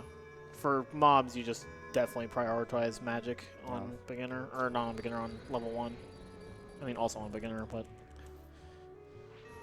Yeah, so you ring the bell 3 times, this reveals the keyhole, and then this will lead into the next fight. Opposite armor is very tricky. Basically, you need to break all the limbs, and then his main body will be able to take more damage. But before that, we have a sort of fight with another guard armor. You just hit him enough times, and then eventually he becomes sad, like that. But yeah, one thing about opposite armor, the most important thing is he takes more damage from thunder than anything else because he's metallic. That's actually really interesting. I didn't know that.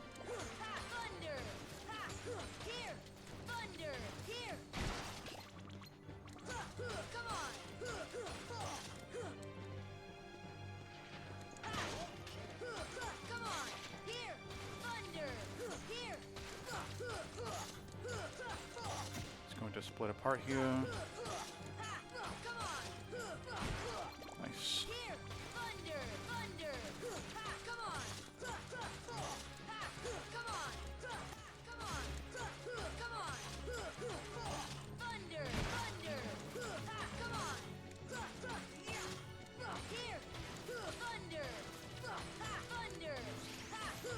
And that was pretty much a perfect fight. Yeah, that was super good. Yeah. And you can skip the cutscene right there. For some reason. Yeah, even though the command menu's up, it's weird. Wait, I think you spawn differently here on English. Interesting. I'm not Or you can move sure. faster. Yeah. That fight also gives us, I believe, Arrow, which is the last of the 7 spells, which means we will be able to get Spellbinder now. Mm.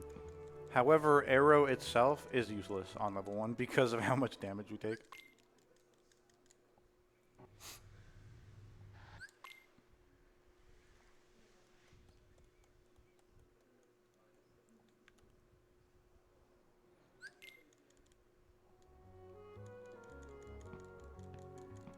So Sid is back from upgrading our tissue box.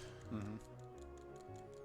And now we will be able to progress to the start of the end game, but of course first we're going to go to Merlin to get a couple things. First, Spellbinder. And Dumbo. And Dumbo, yeah. Yeah, so this is, here you saw Sora say, like, I think my magic's as good as Donald's now. That's the prompt that's, that shows up when you have all 7 magics. And Donald's like, no way. And then Goofy's like, well, why don't you go talk to Merlin about it? And then that's when he gives you Spellbinder. And Spellbinder, strength-wise, is not super powerful, which, again, doesn't matter on level 1. The big thing is that it gives you 2 MP. Yeah. So it is super, super useful for the rest of the run. I actually don't think you replace it from this point on, right? Or do you? Correct. Yeah. I don't think there's any other Keyblade after this point that gives you 2 MP, and that's just so important. Mm-hmm.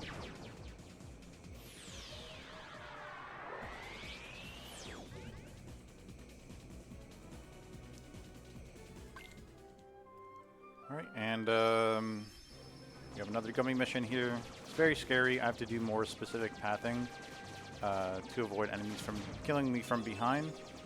But besides that, there's more time to read donations.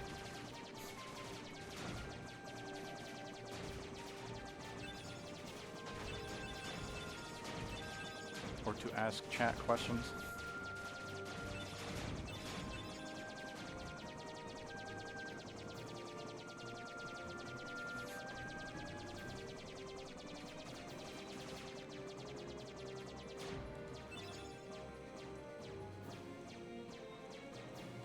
Or if chat has any questions for me, I don't know. Yep, if anybody has questions to ask, I can field them to Violin. I see a lot of Violin cheers, which is a fantastic emote.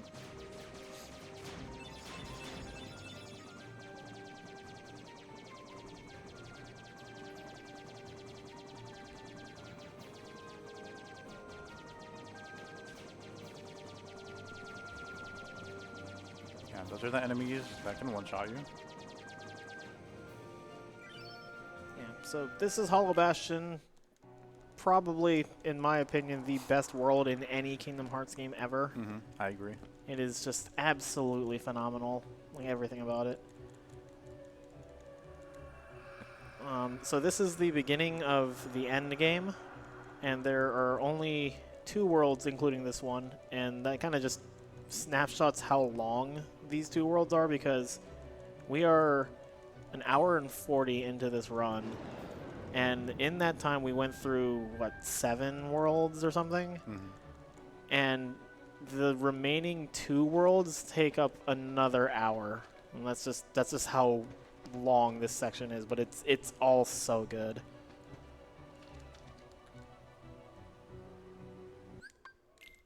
So right here is a really long load, just because in the cutscene that Violin just skipped, Riku steals the Keyblade, and Donald and Goofy follow him because they were tasked with following the key, so they reluctantly leave Sora behind. So we were left with a wooden sword and the beast. And he is a beast. Speaking of beast, we're gonna steal his ethers. As Put we one on do. Sora, and then shortcut the stop spell. Yeah, so with the wooden sword, we cannot do any physical damage, which we already kind of couldn't. But we can still do magic damage.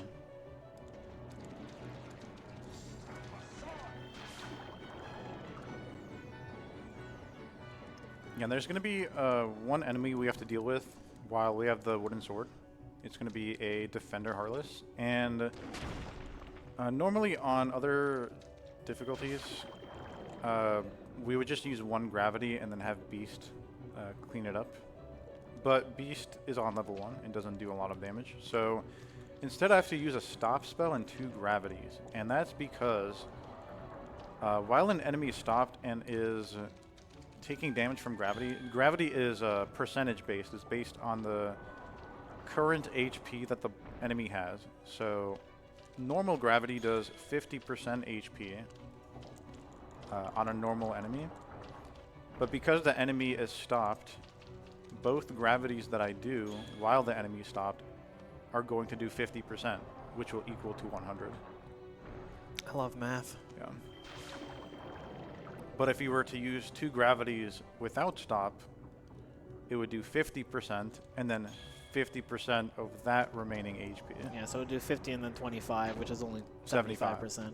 Math. Math. I have a degree in this. Here! Force! Force! And then Beast is helping.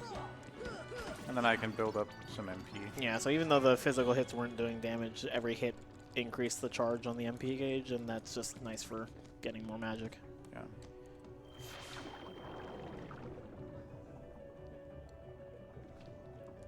Oh, I forgot on the English version, Sora pops out of the bubble way earlier than he's supposed to.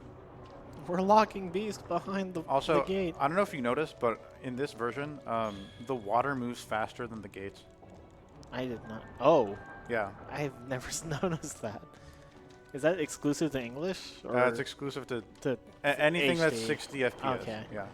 Yeah, there's some weird It's a frame quirks rate with the when they transitioned the game from 30 to 60 FPS. There was actually some game-breaking stuff that they actually had to patch, Yeah. which most of that's been fixed, as I understand it. And then I want Beast to follow me over here,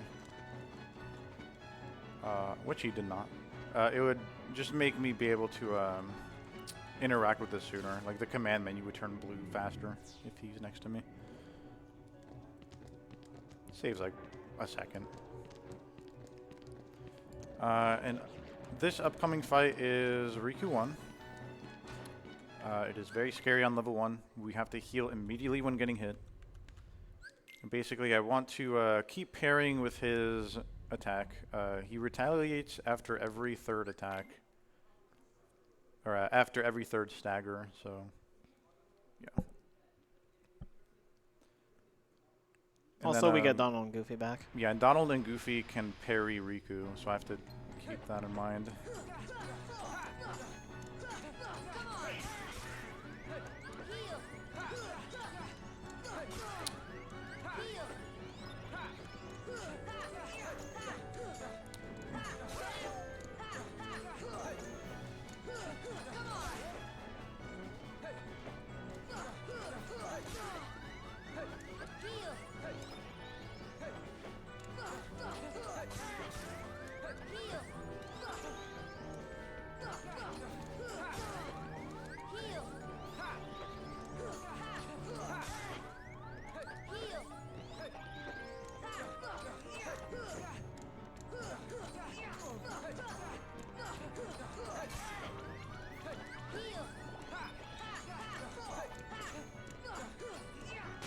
Okay. Yeah, that was unfortunately very unlucky. Yeah, there's only so much you can do with that fight. Yeah.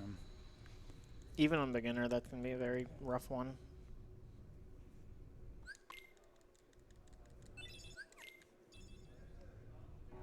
Alright, so now we have to go through the library to reach the top level. Where we have to light some candles, push some things, use a trinity. But there's one really cool trick you can do called Liquid Glide. It was founded by Liquid Wi-Fi, which saves like 3 seconds. But if you miss it, you lose like 30. So no one goes for it during serious attempts. But because this is a marathon, I'm gonna go for it anyway. And if it works, it's gonna look cool. That's more important. But there's a good chance I'll lose 30 seconds here. I mean, I feel like a lot of this run has gone pretty well, so I think you can afford to take the risk. For sure. Yeah, so every little task that Violin does here reveals an emblem piece, and there's 4 of them that unlock the next door.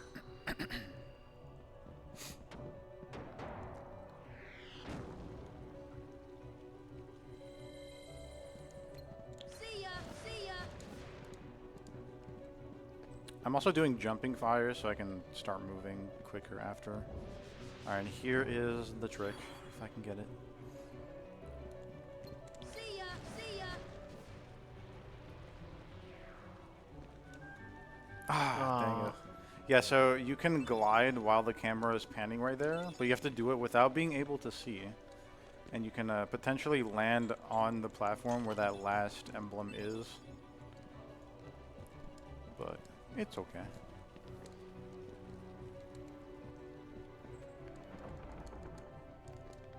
Just think, if it had worked, it would have been so hype. Yeah, imagine if it worked. It's like that one episode of SpongeBob. So what if we just pretend that Squidward's a fireman?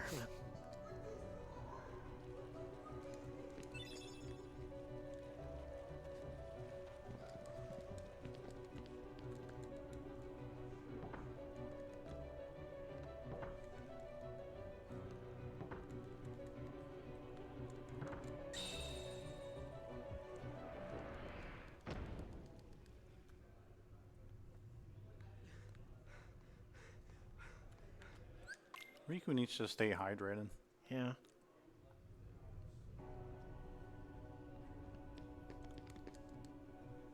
Also, for some reason, you open that door and then watch the cutscene, and then when you regain control, you're facing away from the door. Yeah, the game's camera is very weird. Right there, I'm waiting for the wyverns to start moving so that I can despawn it and open this chest faster. That was really fast, though. There is a random chance, though, that the wyvern still follows me. So that was very good RNG. That was pretty instant. And the movement he's doing here to glide around the platform is to stop more Heartless from spawning. And then I picked up Haste 2G, which is a faster booster. I like how they call it Haste 2 as opposed to Haste Haste-Ra. G2. Yeah. Oh, or Haste or G. That would have made way more sense. I mean, especially because in Kingdom Hearts 2, like, they do go by that naming convention for, like, MP Haste. Yeah. Also, shoutouts to Goofy. MP Haste 2. MP Haste 2. Fire 2. Reflect 2. Actually, on the Spanish version of the game, it would be called Fire Plus and then Fire Plus Plus. Oh, true.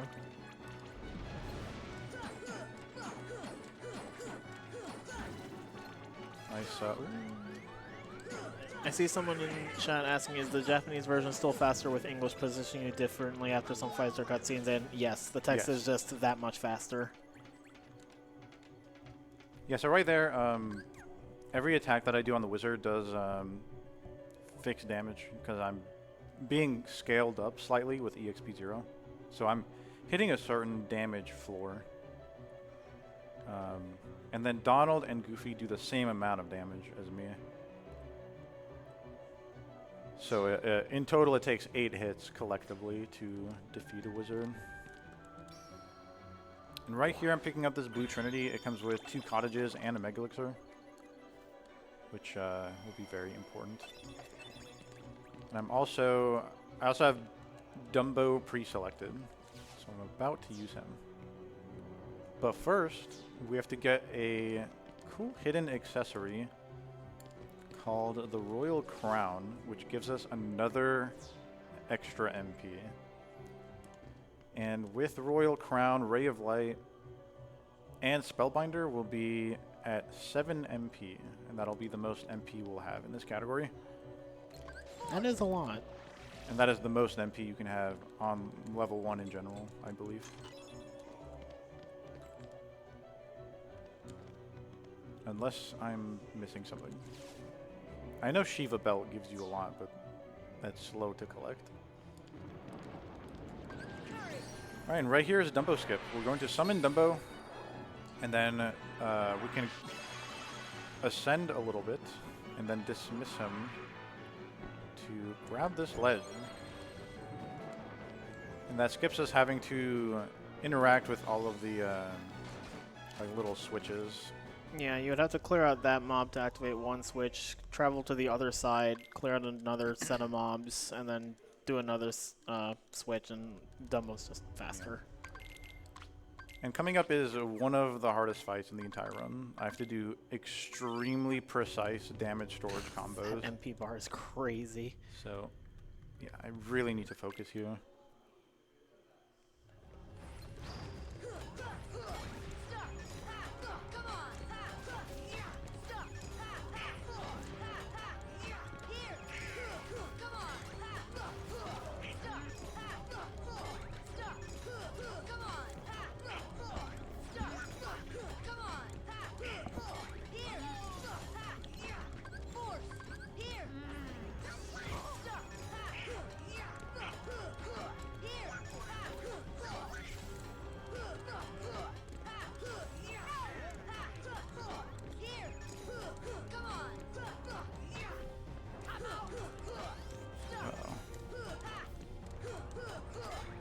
Okay.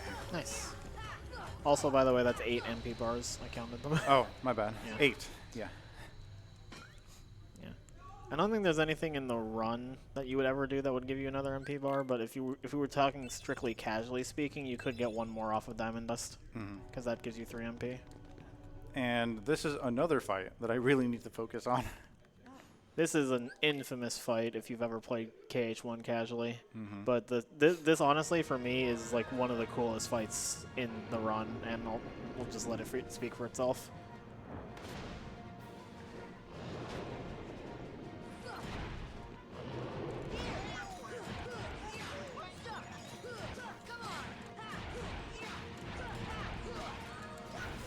Ooh. That's not good.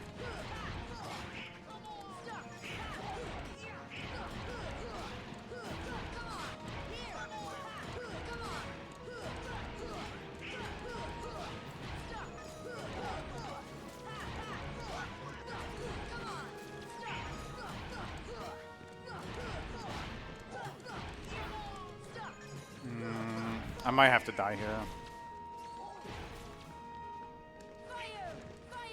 Oh, okay. Yeah. That sucks. It requires a lot of precision. Yeah, if you're just a little off on your timing, then her head just gets too high up for you to be able to hit, and then she does one of several attacks. The one there was just spawning homing fireballs, but she can also just like flood the entire area in front of her with fire. Yeah, and my mistake was stopping her too quickly at the beginning, so her head was too high up.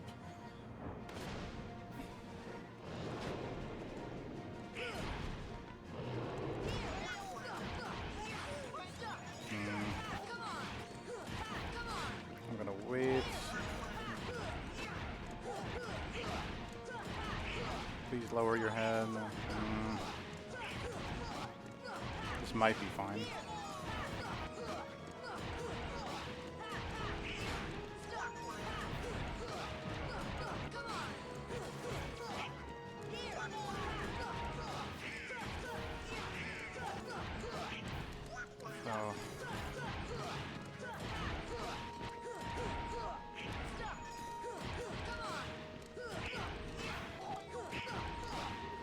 Okay. Oh, nice. Wow. To the untrained eye, it can seem like stop just trivializes so many fights, but I think that the fact that that took 2 attempts shows that even with you just permanently freezing the boss, none of these strats are really easy. Yeah. Even on beginner, that fight can be very tricky to properly stop loop. But it's so cool when it works.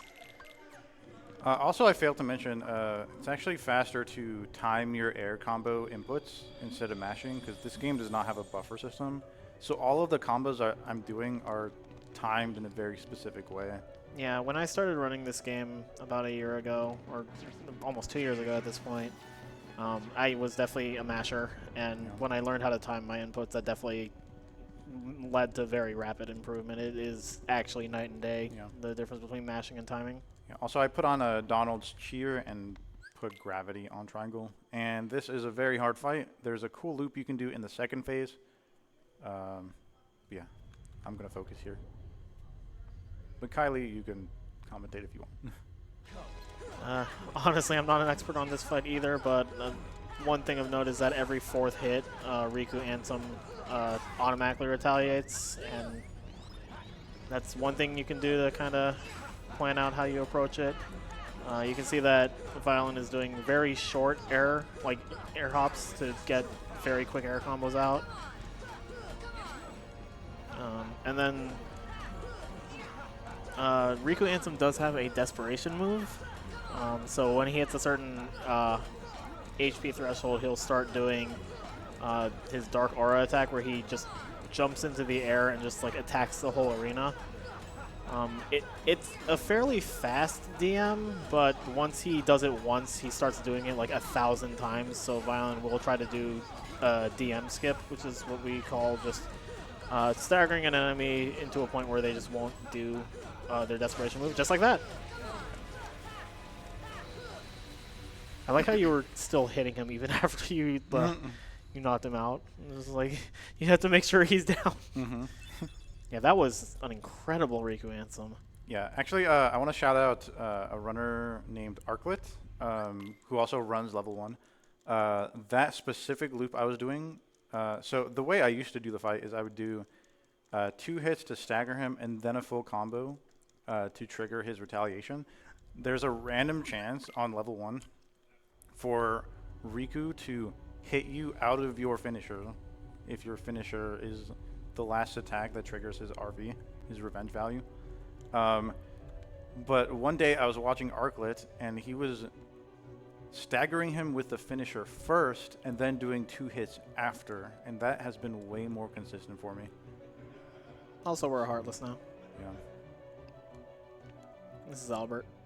Albert. Alright, let's see if I get bonkless. I was about to say, you know what you have to do, but don't know if you have the strength to do it.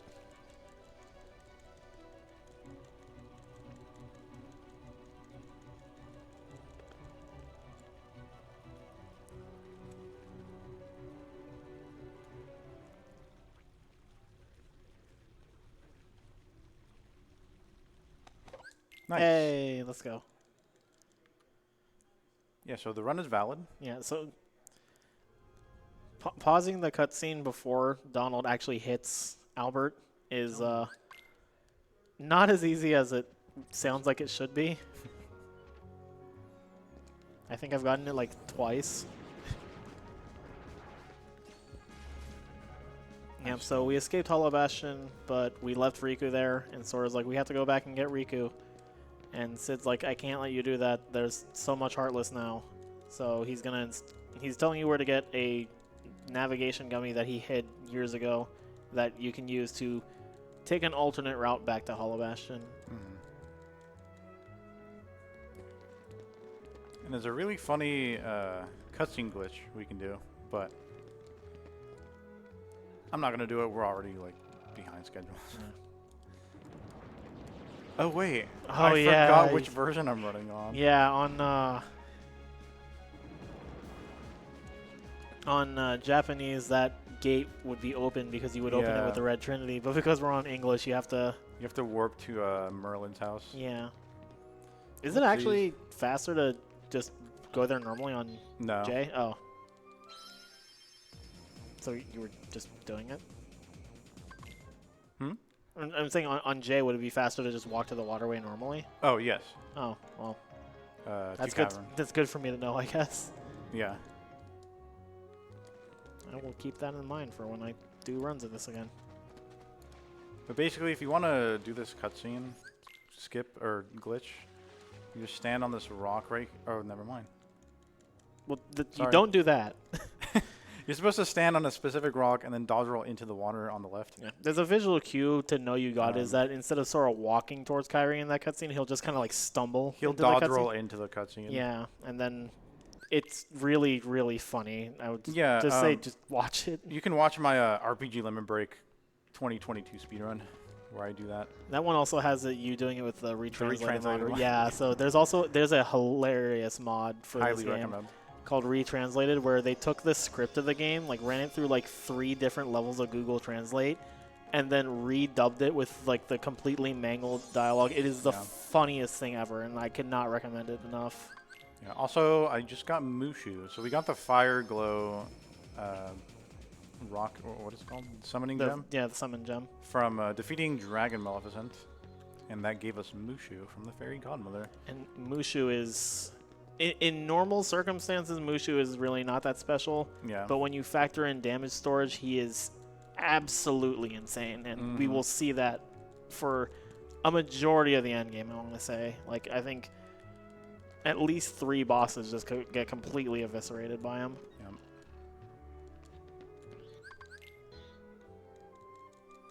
Alright, now I'm going to do my last gummy menu to put on Haste 2G.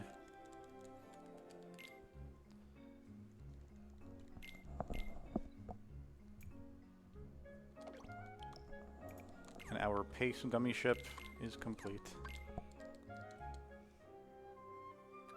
Oops. So a really funny thing about this gummy ship mission. So right now, Hollow Bastion is not accessible through normal means. We have to take this specific path in order to unlock the gummy path to fly to it normally. But you can actually quit out of this gummy mission about halfway through and then just warp to Hollow Bastion. Yeah, once you get to the point where you're closer to Hollow Bastion than you are to Traverse Town, it's another case of the game going, close enough, and then just lets you warp there. And it is a significant time save. I have forgotten to quit out and warp and lost like at least 30 seconds. It's just that big of a time save. And also, at specific points in every gummy ship mission, you'll see the screen like change backgrounds. And while that's happening, you're not actually moving because it's loading in the next section. So you want to hold off on using your booster until it fully loads in, and that saves a few extra seconds. So right here, I can just quit out. You'll see those panels at the end, and then you just warp. And then at the beginning of this second visit, normally we'd want Beast in our party for other like difficulties and categories.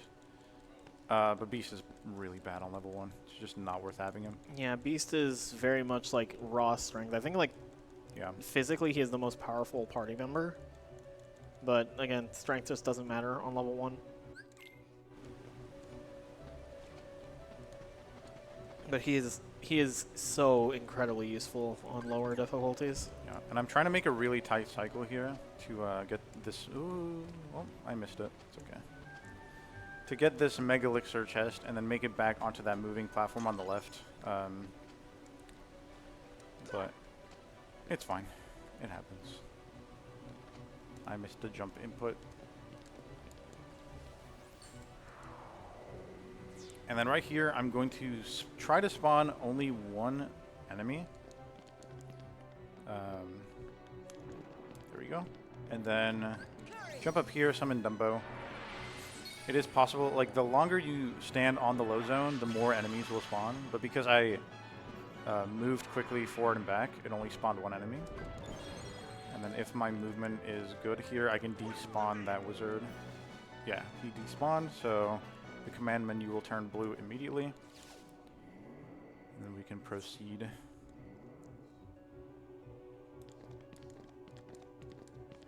And then on your normal any percent speedruns, you would use Beast here to clear all of the Heartless. Because Beast is bad on level 1, we're actually going to use Simba.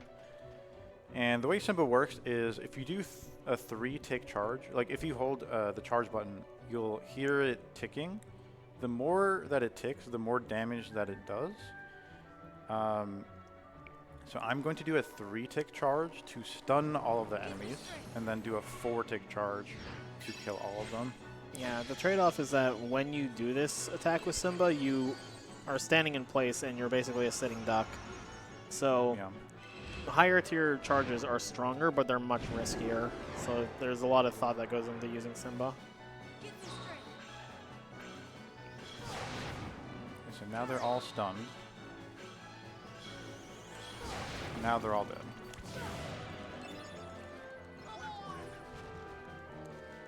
Good job, Donald. And I'm going to preset Dumbo again for the same Dumbo skip we did earlier. And you might be wondering why I didn't do Dumbo skip to get to the switch in the first visit, like at the palace gates. That's because that switch actually does not work until after you do the library puzzle, like with the emblem pieces.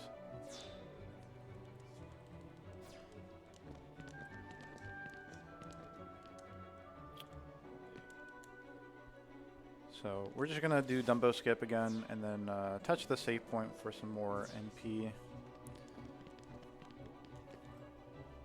And then we get to do my personal least favorite fight in the game because of the run could just die to RNG. It's another fight where I think you use Genie? Or? Yeah. Yeah. Generally, any fight where the strat is to use Genie is not ideal. It's a bad fight, yeah. Yeah. Older strats for like Dragon Maleficent used Genie, and that has been phased out because the newer method is just much more consistent and faster. Yeah, and Opposite Armor used to use Genie as well. But we have phased out Genie as much as possible. Unfortunately, he has the potential to be too good in this fight. So like anything Genie does is better than what we as base Sora can do. And Mushu does not work here because Behemoth is completely immune to fire. Yeah, later behemoths that we see, like the arced behemoths, are immune or not immune to magic, but this first one is immune to anything that's not Genie's basic blue orb. Yeah. Every Behemoth is actually immune to fire specifically. Ah, okay. Yeah, later ones can be hit by gravity, but this one cannot. So I'm going to do a finisher to trigger damage storage, do some gravities, and start using Genie. Hopefully he shoots out a lot of blue orbs. That was a good start. That was really bad.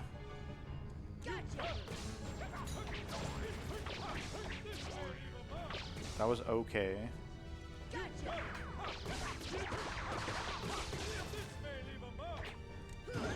Wow, Genie actually cooked.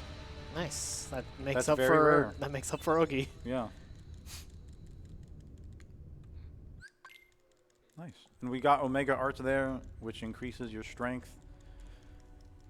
But it doesn't matter. Yeah. It's very useful on beginner, not so much on level 1.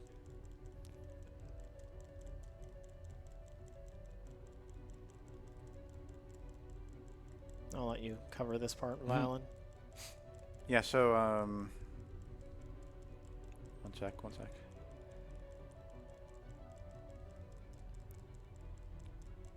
Alright. I cannot skip this cutscene because this cutscene is an unskippable cutscene that I cannot skip because it is No unskippable. matter where we are, our hearts. Shoutouts to Biscuit047. Besides, I couldn't forget you, even if I wanted to. What's that supposed to mean?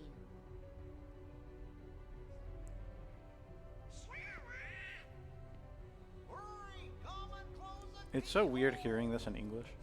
Sora, good luck. There's been a good, like, 6 or 7 releases of this game, and they have never made this cutscene skippable. Mm-hmm. And I'm not sure why. It's funny because there's a simple fix for it, like a Lua mod, where it's just they just change the code to say yes on the cutscene skip, and then it works. Yeah, but this just when they released the PC version, they actually made another cutscene unskippable. Yeah, the scene where the Wonderland rabbit walks into the door, they made unskippable for some reason. It's just a short 5-second cutscene.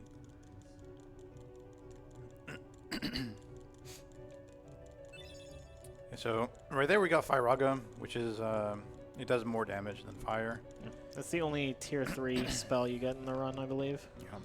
Because every other tier 3 spell is quite out of the way. And right here is our last gummy mission. I'm going to do very specific pathing here to manipulate the enemies to move in such a way basically I'm trying to get them to clear a path for me. They're coming up very soon. It's a bunch of enemies that can one-shot you. I'm proud.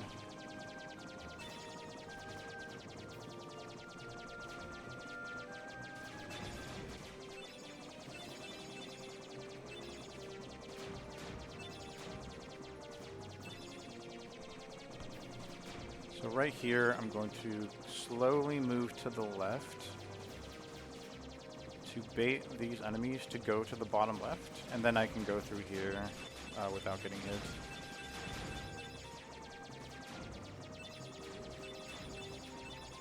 And this is our last world. It is the end of the world. That's the name of the world. End of Yeah. the world. Armageddon.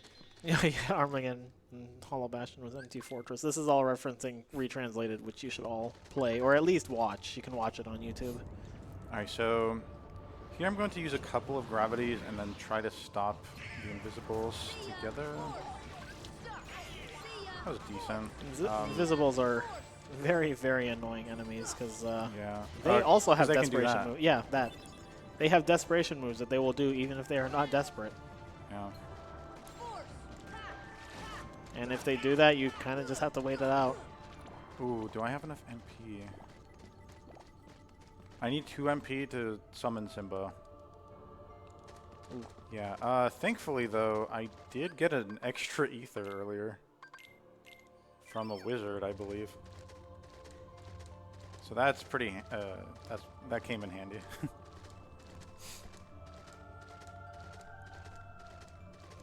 Yeah, so there's a couple of forced fights here. That first one was with Invisibles, and these ones are with Angel Stars. Yeah, in other categories we would use gravity here, and then use physical hits. But because our physical hits are so bad, just using a full charge with Simba is a lot easier and a lot faster. And the Angel Stars take so long to attack you that they just give you enough time to do a full charge. They're definitely much more passive enemies than the Invisibles, but they are They still can fairly be- annoying. They can't. If you give them time to be aggressive, they will be extremely aggressive, and that's going to be very important in an upcoming fight. Probably the scariest fight in the game. I don't even think probably. I think it's by far the scariest fight in the game. I don't know. Lock, Shock, and Barrel's up there. Compared to Final Rest? I don't know about that. Yeah, I mean, I don't know. Depends. But yeah, another Behemoth fight, another place to use Genie. This one is more susceptible to gravity. Yeah. Does more damage here. This one also looks cooler. Setting up damage. Oh, he got stunned too early, so I'm just going to wait this out. And then summon Genie. The reason he got stunned too early there is I think because Donald was using too many gravities. So that can happen sometimes.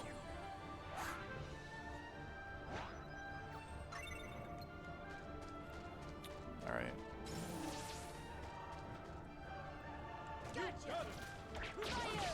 Why did I use fire? That didn't work. It's fine. Come on, Genie.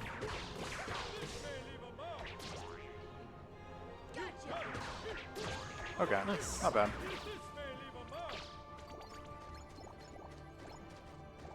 I was about to say, it would have been really funny if this was the difficulty where the behemoth dropped another Omega Arts. Because you really want that in every other difficulty, but it like never happens. Actually, not anymore. Oh, you don't? No, it's slower. Oh, well. Good to know. Yeah.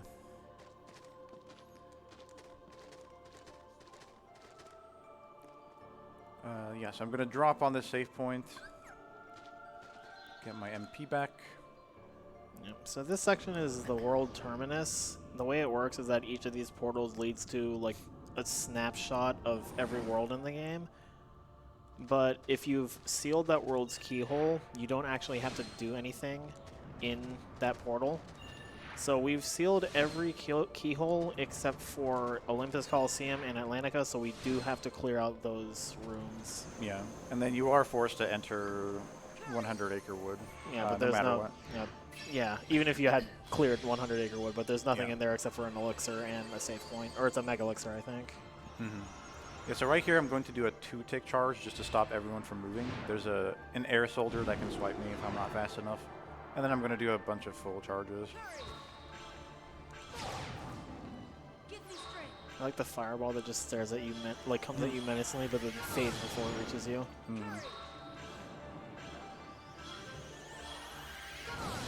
This is a good showcase of just how powerful Simba is, Yeah. and we will be seeing him again later. Don't give up. Alright, this next fight I'm going to be using a lot of Firagas, and I need to use an Ether after I use 6 fires, so that I get the most MP back as possible. Yeah. Because this is the Atlantica portal, we are in our Atlantica forms, and your movement is a lot more restricted here, and also there's essentially no air combos because every basic attack you do has a ground combo speed.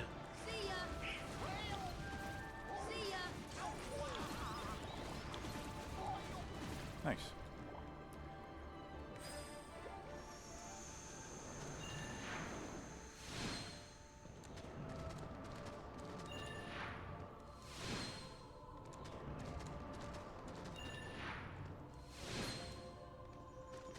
Okay, so here I'm going to pick up another elixir, or mega elixir. And then this next fight is with a bunch of invisibles. I'll just let it speak for itself. It's very scary, so we'll see what happens.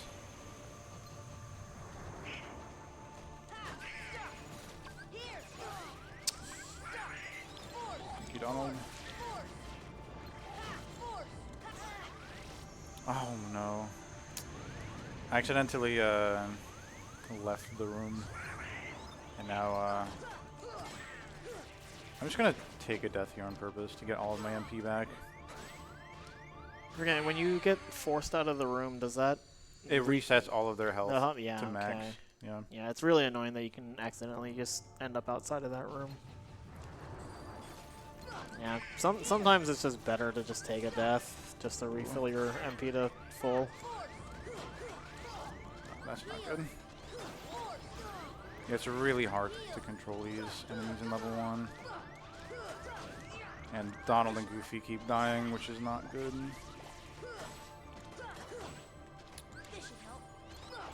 Oh my.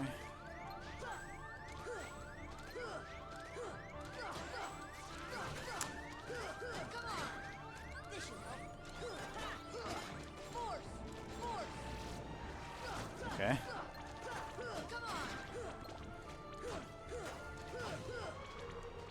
I'm gonna heal Donald so that he can help me here, potentially.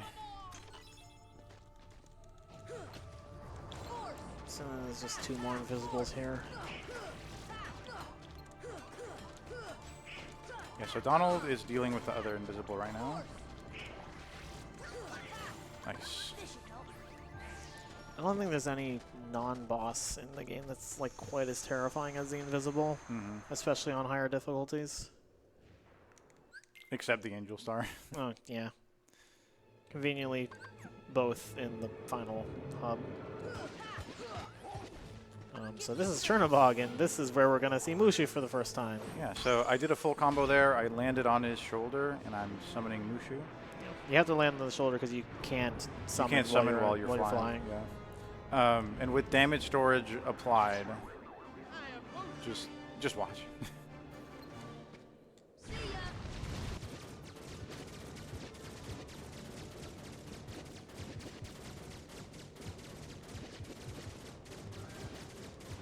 And he's dead.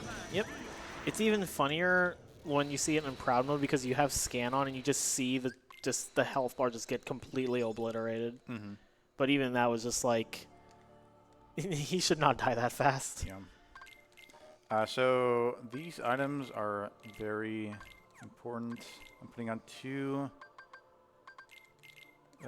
elixirs and 1 ether on Sora, 1 mega ether and 1 ether on Donald, 2 mega ethers and 2 potions on Goofy, and then I'm putting on Super Glide.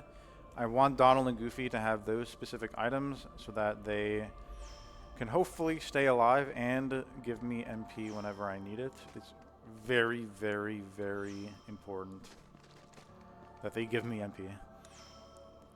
Yeah, so this section is called the Final Rest Fights, which is a bit misleading because Final Rest is actually the name of the next room. But this is, regardless like of difficulty, like generally this is like one of the scariest parts of the entire run. Yeah. It's So right like here I'm going to build up some damage. That's not supposed to happen. I want him to get stunned. And then I'll do a couple more combos and then summon Genie with damage storage applied. Yeah, there's gonna be like a huge, like several waves of like mobs.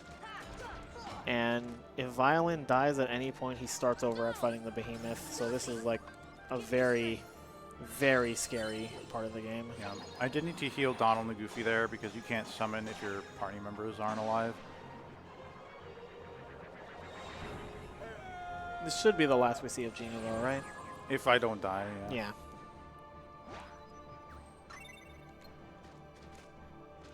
I'm going to use an elixir here and then prep an ether. Make sure I have stop. Please don't kill me. Oh, I don't like taking damage there. Alright, I'm going to have 1 less MP, which should be fine as long as I don't get hit by any Dark Balls here. Alright, here we're going to summon Mushu. That's because his fire is really good against these Dark Balls. But these Dark Balls are very scary. We need to not get hit whatsoever. So I need to focus throughout the rest of this fight.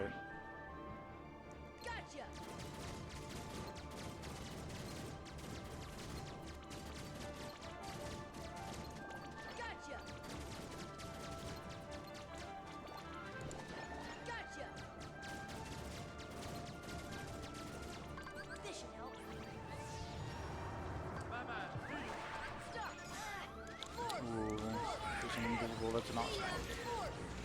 And Donald is done.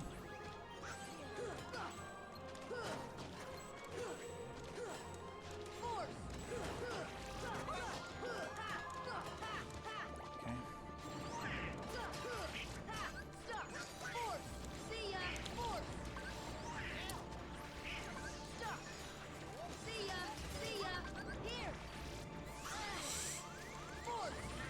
No, Donald.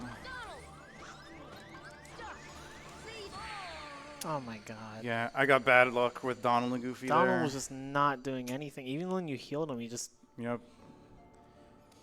Yeah, that's just how Final Rest can go.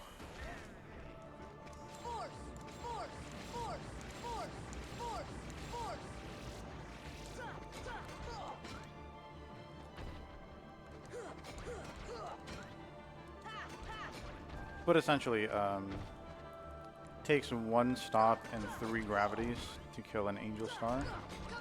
And I need Donald and Goofy feeding me MP and healing me at all times. And healing themselves at all times. Yeah, And I need both of them alive by the time I killed the last Angel Star, so I have to summon Simba Like- immediately. Yeah, Like frame one almost. there's so much that has to go right in this, and Yeah. even on lower difficulties like beginner, this entire section can go south super fast. So on level 1, it's just it can be disastrous. I had a run earlier this week that lost 20 minutes to this fight because of how unlucky I got.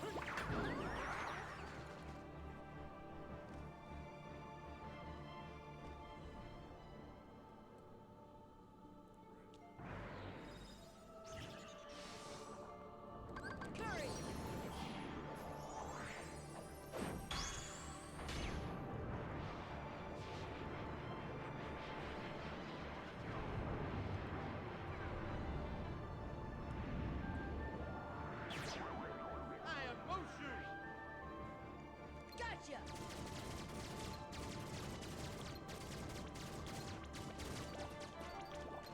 Gotcha!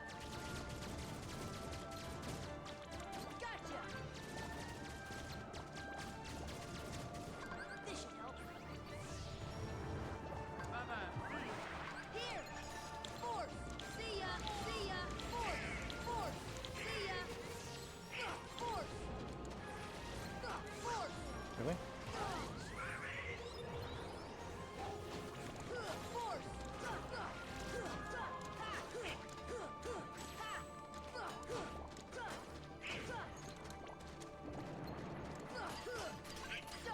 Invisible ways, it looked like it went a lot better.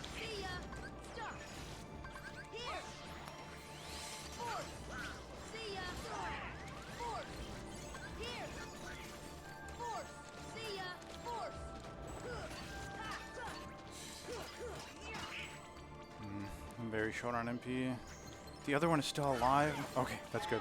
He almost summoned an extra Angel Star there, which would have been horrible.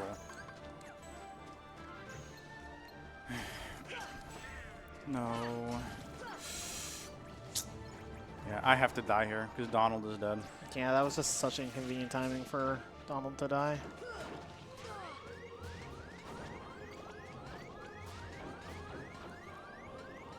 This fight is rough. Yeah, it's again even just one thing going wrong at the inopportune time can just ruin everything.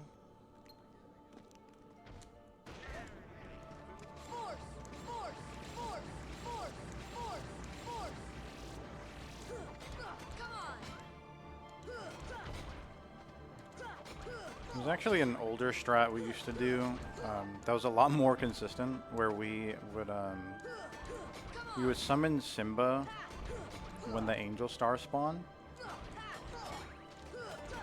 And then Simba kills all of the waves except for the last one, and then we use Dumbo for the last wave. But it is a lot slower than what I'm trying to do. But in turn, this strat is a lot riskier.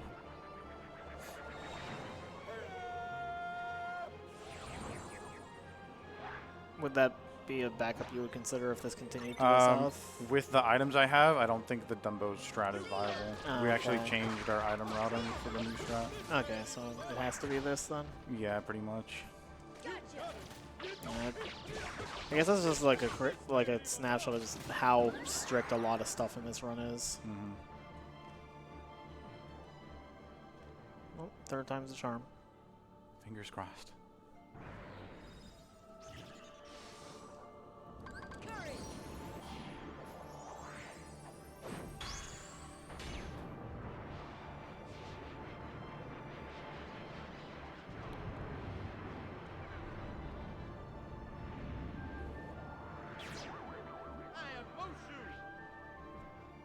See ya!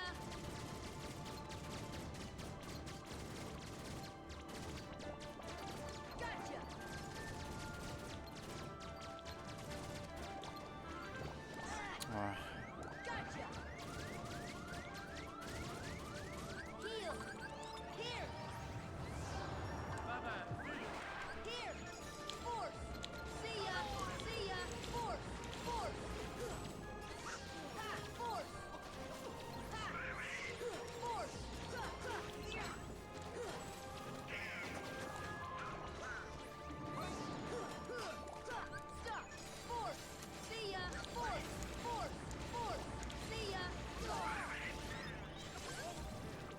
Where's my magic? Oh no, dude. I think they wasted their ethers early. Oh, I'm so happy that they're stopped together. Please heal Goofy. Thank you. Oh my Okay. goodness. Oh my. If Donald was like even a little bit Wow. later on that, this would have been another fail. Yeah, But we should be good now. hopefully. Your positioning also matters here because if you're too far away, the dark ball in this wave will despawn. So let's see. Nice. I think I got it. We should yeah, be I good got now. it.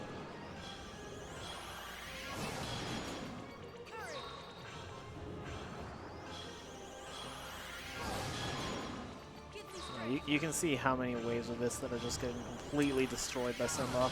Yeah. I think there was like 5 waves, and he just clears all of them.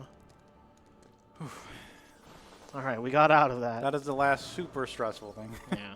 Well, actually, I don't know. The There's rest one of this more. Is very super stressful. There's one more Um, thing I can think of, yeah. but that I think that is, That's the hardest fight in the game, yeah. Like I'm sorry, I still think that's way scarier than Lock, Shock, and Barrel. probably. If anything, just because it's so close to the end of the run, I feel like Yeah. it loses a lot more when you fail it towards the end. Right. Like, LSV is definitely really scary, though. Like, I don't want to underplay that fight either.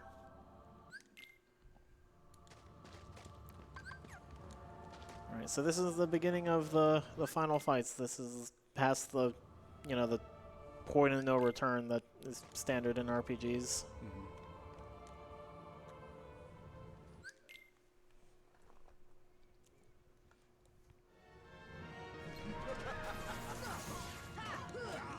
Gives me strength.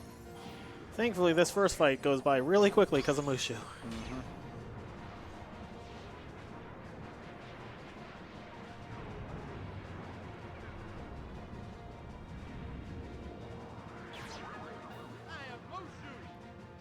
He is Mushu.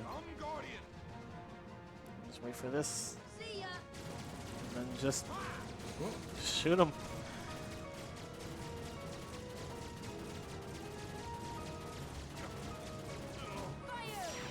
And that's the fire. I'm also using a fire at the end there to set up my orange MP bar because I'm going to use a cottage after this. Yeah, Fire and Blizzard don't use full MP bars, so using them can just favorably set up the charge gauge for better item usage.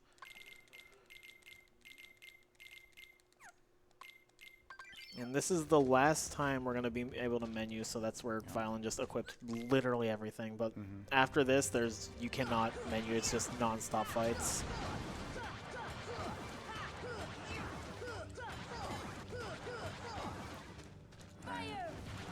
More damage storage.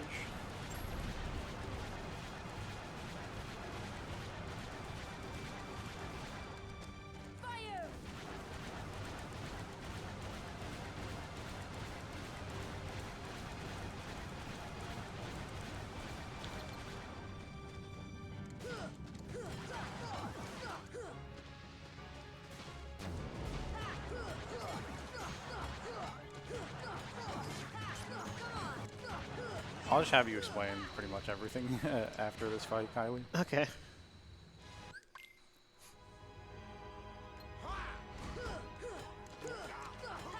So,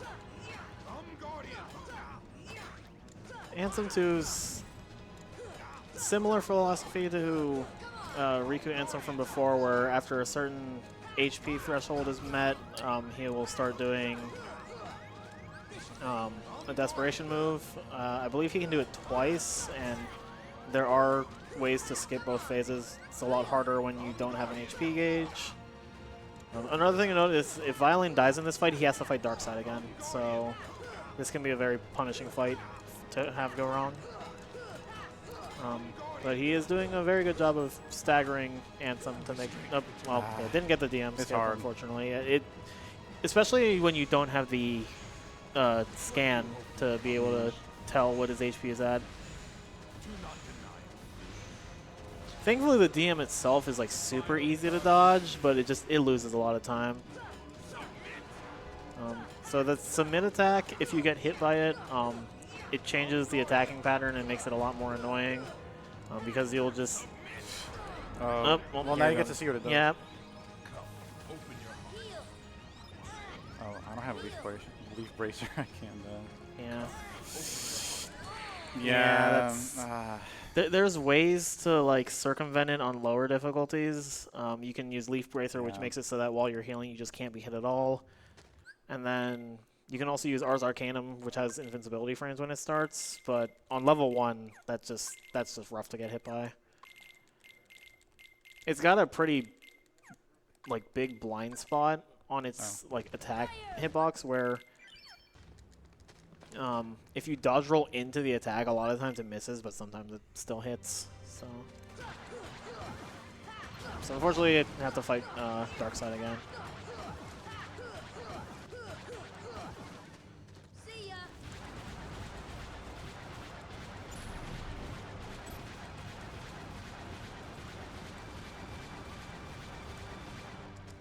Fire.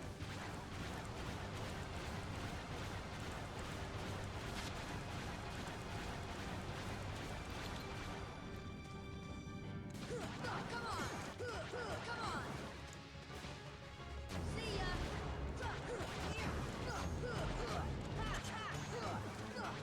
So again, just still doing his to charge up the MP gauge. Mhm.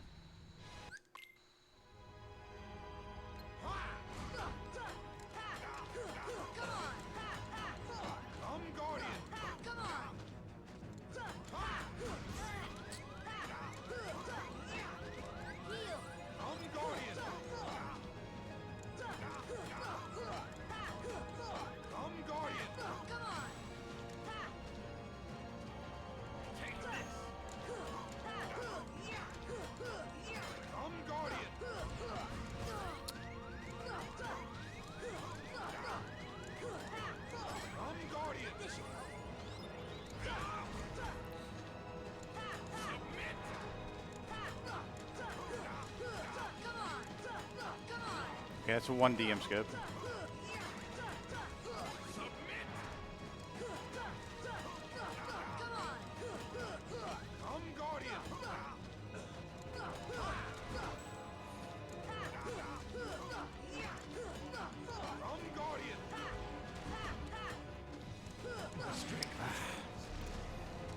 Yeah, sometimes Ansem like won't turn around, and then because you have to hit him from in front of him for him to stagger.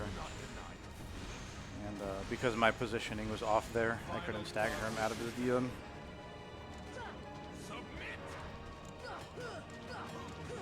But at least I got to show off 1 DM skill. Yeah.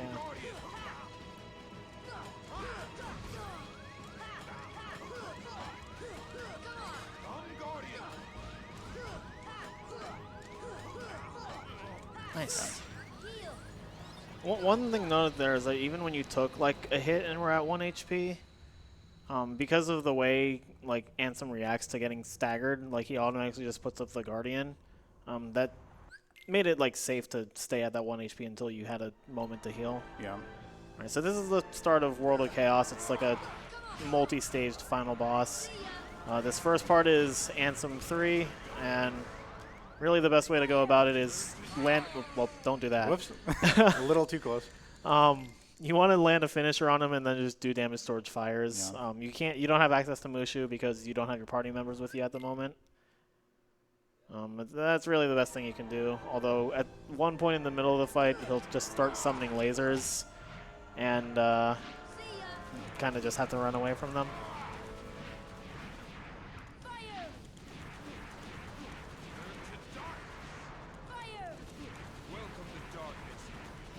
This is where the lasers start spawning. See ya. Fire. Fire. This should help. See ya. I actually don't want to do too much damage before these lasers spawn, because he will just completely skip this phase. Also, I'm waiting here on purpose because he just spawned a couple bats, and staying far away will despawn them. Yeah, if you over damage him, he'll immediately go into his last phase and just spam infinite lasers. And when I say infinite, I mean infinite. See ya. Here. Fire. Still confused?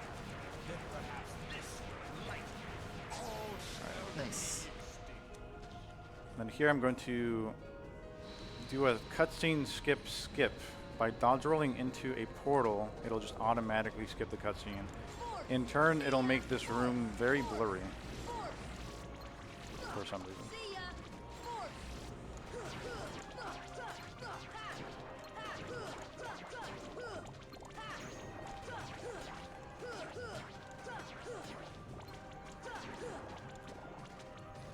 See ya. Come on.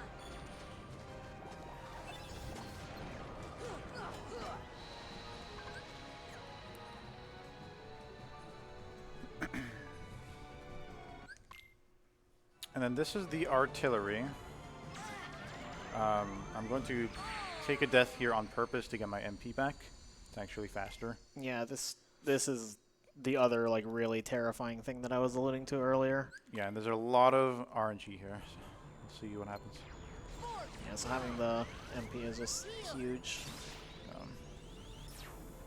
Oof, so many reds. Force. Heal. Fire. Heal. Jeez. Force. Fire. Force. See ya. See ya. Here. Oh, that was a potion. Fire. Fire. Heal.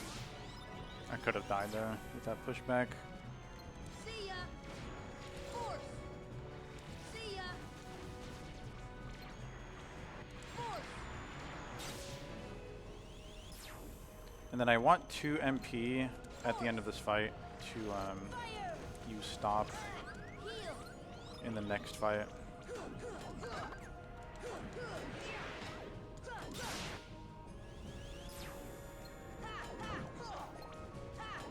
on. Fire.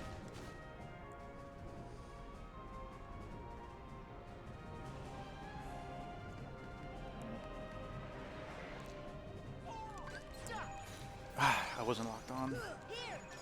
So we gradually get our party members back. So in this core we get Goofy, and then the next one we'll get Donald. Fire. Fire. Fire. This core can be very annoying because the dark balls are just very, very obnoxious. And because I wasn't locked on at the start, I didn't stop as many as I wanted to, so this is going to be Fire. a bit slower than usual. See ya. You just have to play it extremely safe, Fire. Fire. or that happens.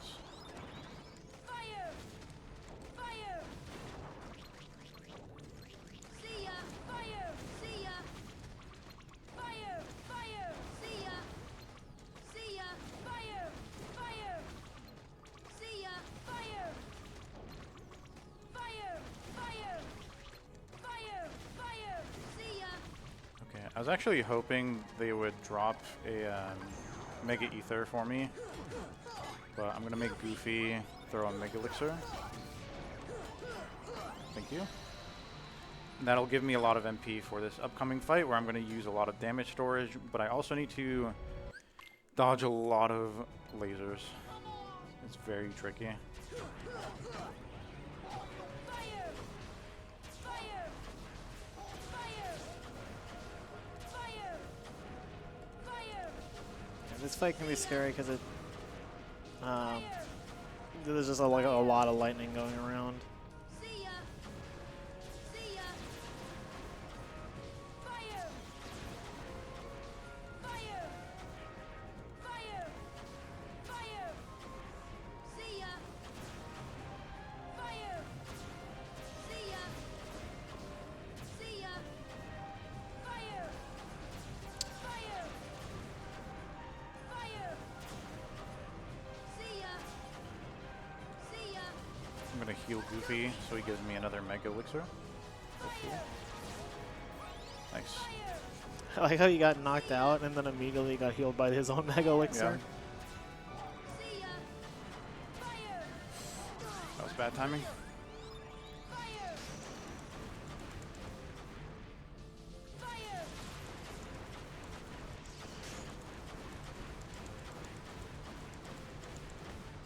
Fire. Goofy should have another one, I think. Come on. Oh, he does not. That's okay. Heal.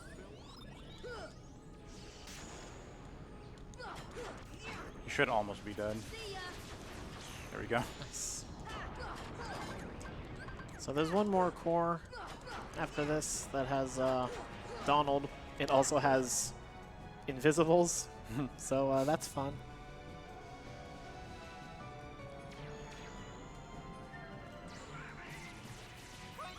Here. Stop. See ya. Force. So they're all stopped here, and hopefully gravity just takes them out. Come on. Okay. Oh, nice. Come on. Come on. If only all Invisibles could go like that. Mm-hmm. Alright, so there's only 2 stages left of this fight. There's a main central core, and then there's the last fight, Anthem 4. Yep. And Anthem 4 is going to go by very quickly because it's another Mushu one, and timing will end on the last hit of that. Anthem 4 is very scary though, because he does have a desperation move he can do, but we found a trick like a couple years ago that can skip it, but it's very hard.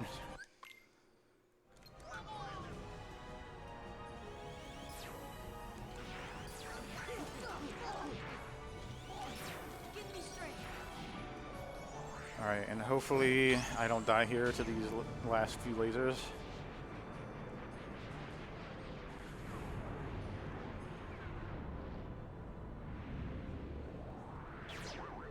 I am Mushu.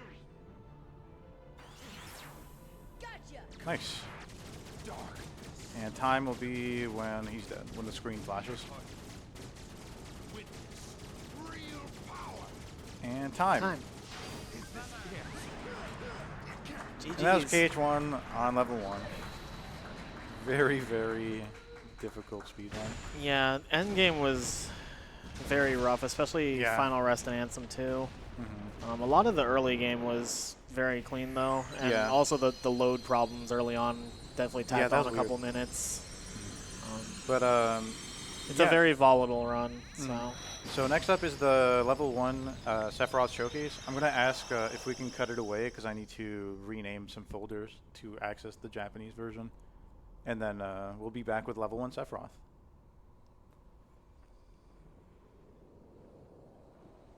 Yeah. It is futile.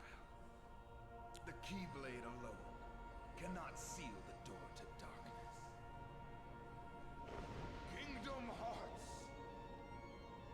fill me with the power of darkness. Actually, it'll be hidden anyway because we're using game capture, I think.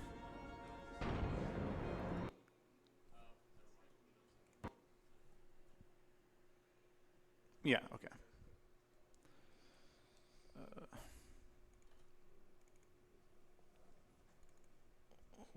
yeah. So one of the perks of the Steam release compared to the Epic Games release is that you can actually switch between the Japanese and English versions, whereas getting the Japanese version on Epic Games was notoriously very difficult.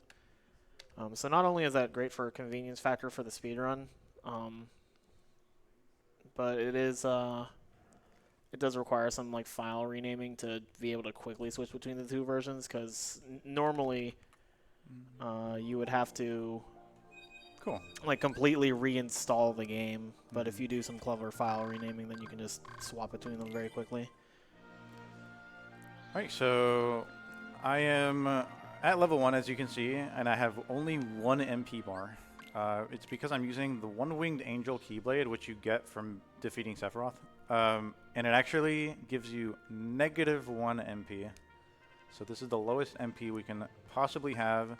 Actually, the lowest you can have is 0, but 0 MP Sephiroth is just not fun, honestly. Yeah. You want to be able to heal. Yeah, and we have 3 elixirs just in case. Yeah, it's...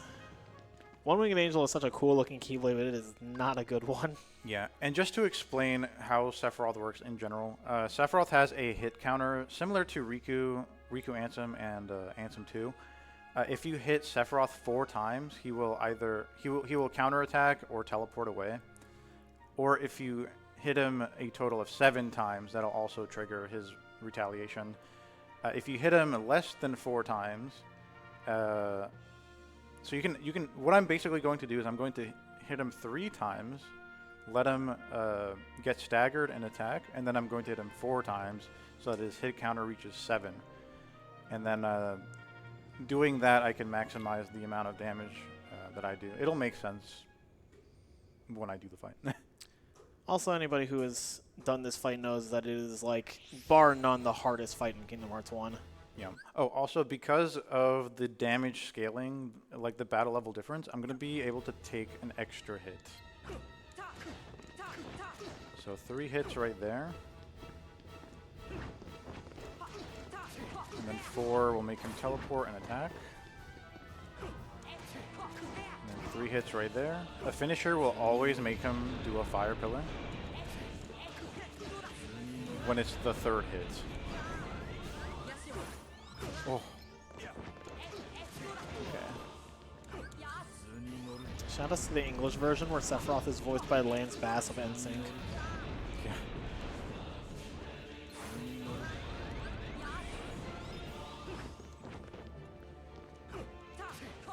So 3-hit combo, he'll do a fire pillar, and then I'll do a 4-hit combo to reach his revenge.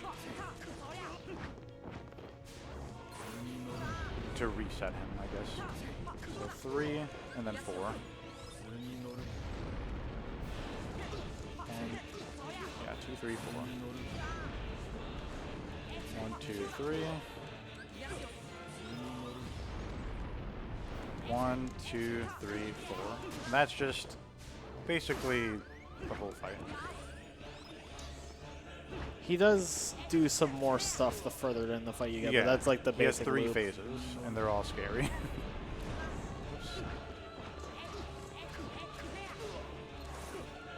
Phase 2.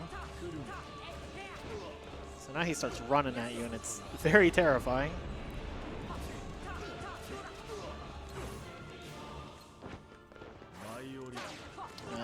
That attack you just did there is the Heartless Angel. It takes forever to start up, but if he actually lands it, you go down to 1 HP and no MP.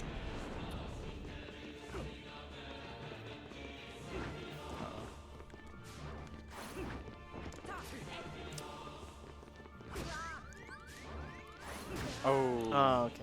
I actually wanted to heal there, but I guess I wasn't pressing L1.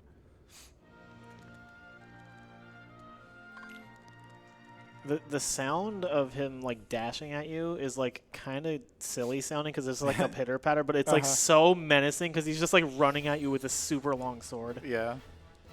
I think the first time as a kid I ever got to that phase and he started dashing at me, I just quit out of the fight immediately because I was too scared.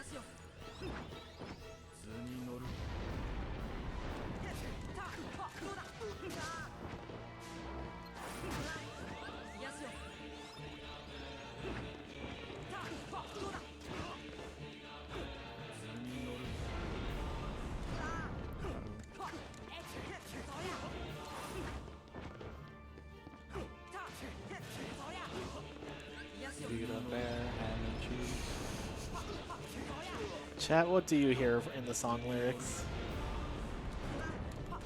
Uh-oh.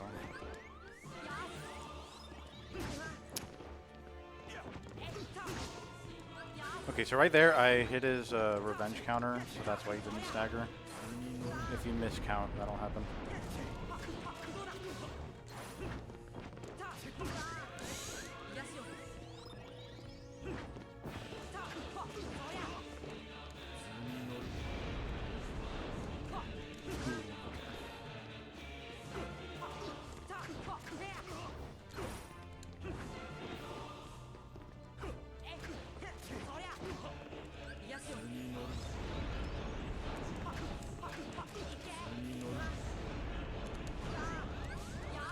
Oh. Okay, good. Yeah, being at level 1 means, again, Violin doesn't have the Leaf Bracer ability, which would let him just tank any hit while he's curing.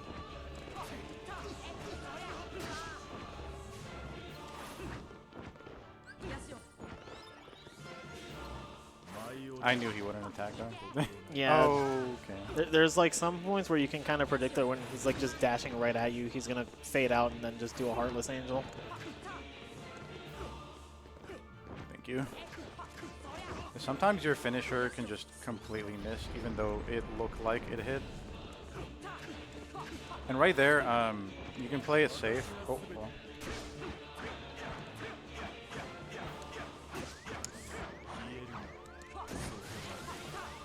Okay. I have no time to explain things. Yeah, there's so much going on in this fight. The like Omni Slash thing he was doing is very menacing looking, but it can be pretty easily dodged with dodge roll, and then the last hit can be parried. So that's why You can consistently dodge it. yeah.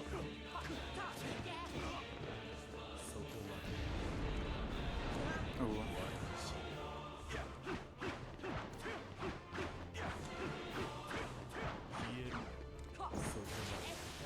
Just like that.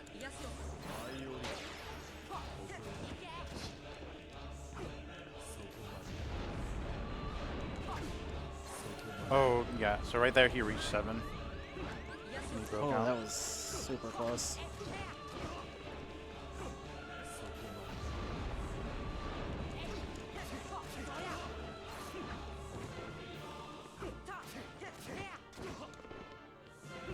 Yeah, after Fire Pillar, he will always run straight at you, and then you can get an opening there. Uh-oh.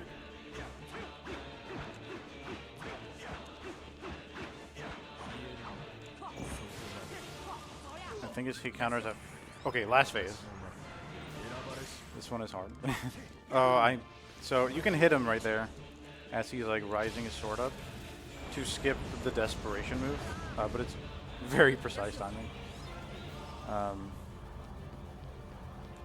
But yeah, this last phase, I need to do 4 hits every time now, so that he hopefully disappears and does a spin attack or his Heartless Angel attack. I can't see. Nice tree.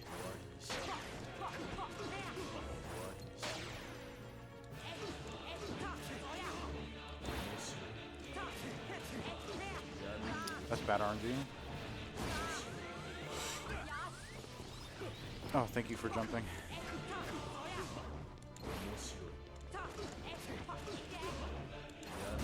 Bad RNG. What is he doing? Oh. He's gonna hit me. That's fine.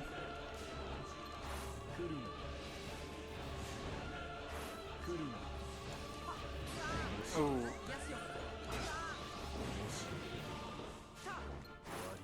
That's fine. I'm gonna hit him 3 times here for safety and use a Mega Elixir. Or sorry, an Elixir.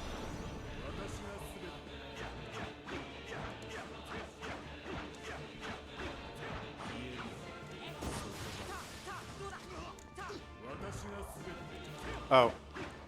Also, in last phase, he can double Octo Slash.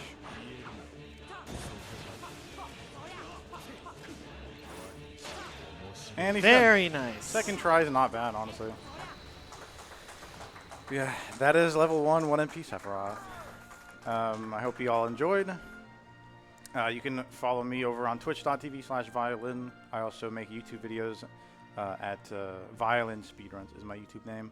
And Kylie, you can shout yourself out. Yep, so you can follow me on Twitch and every other social media at KylieQubi.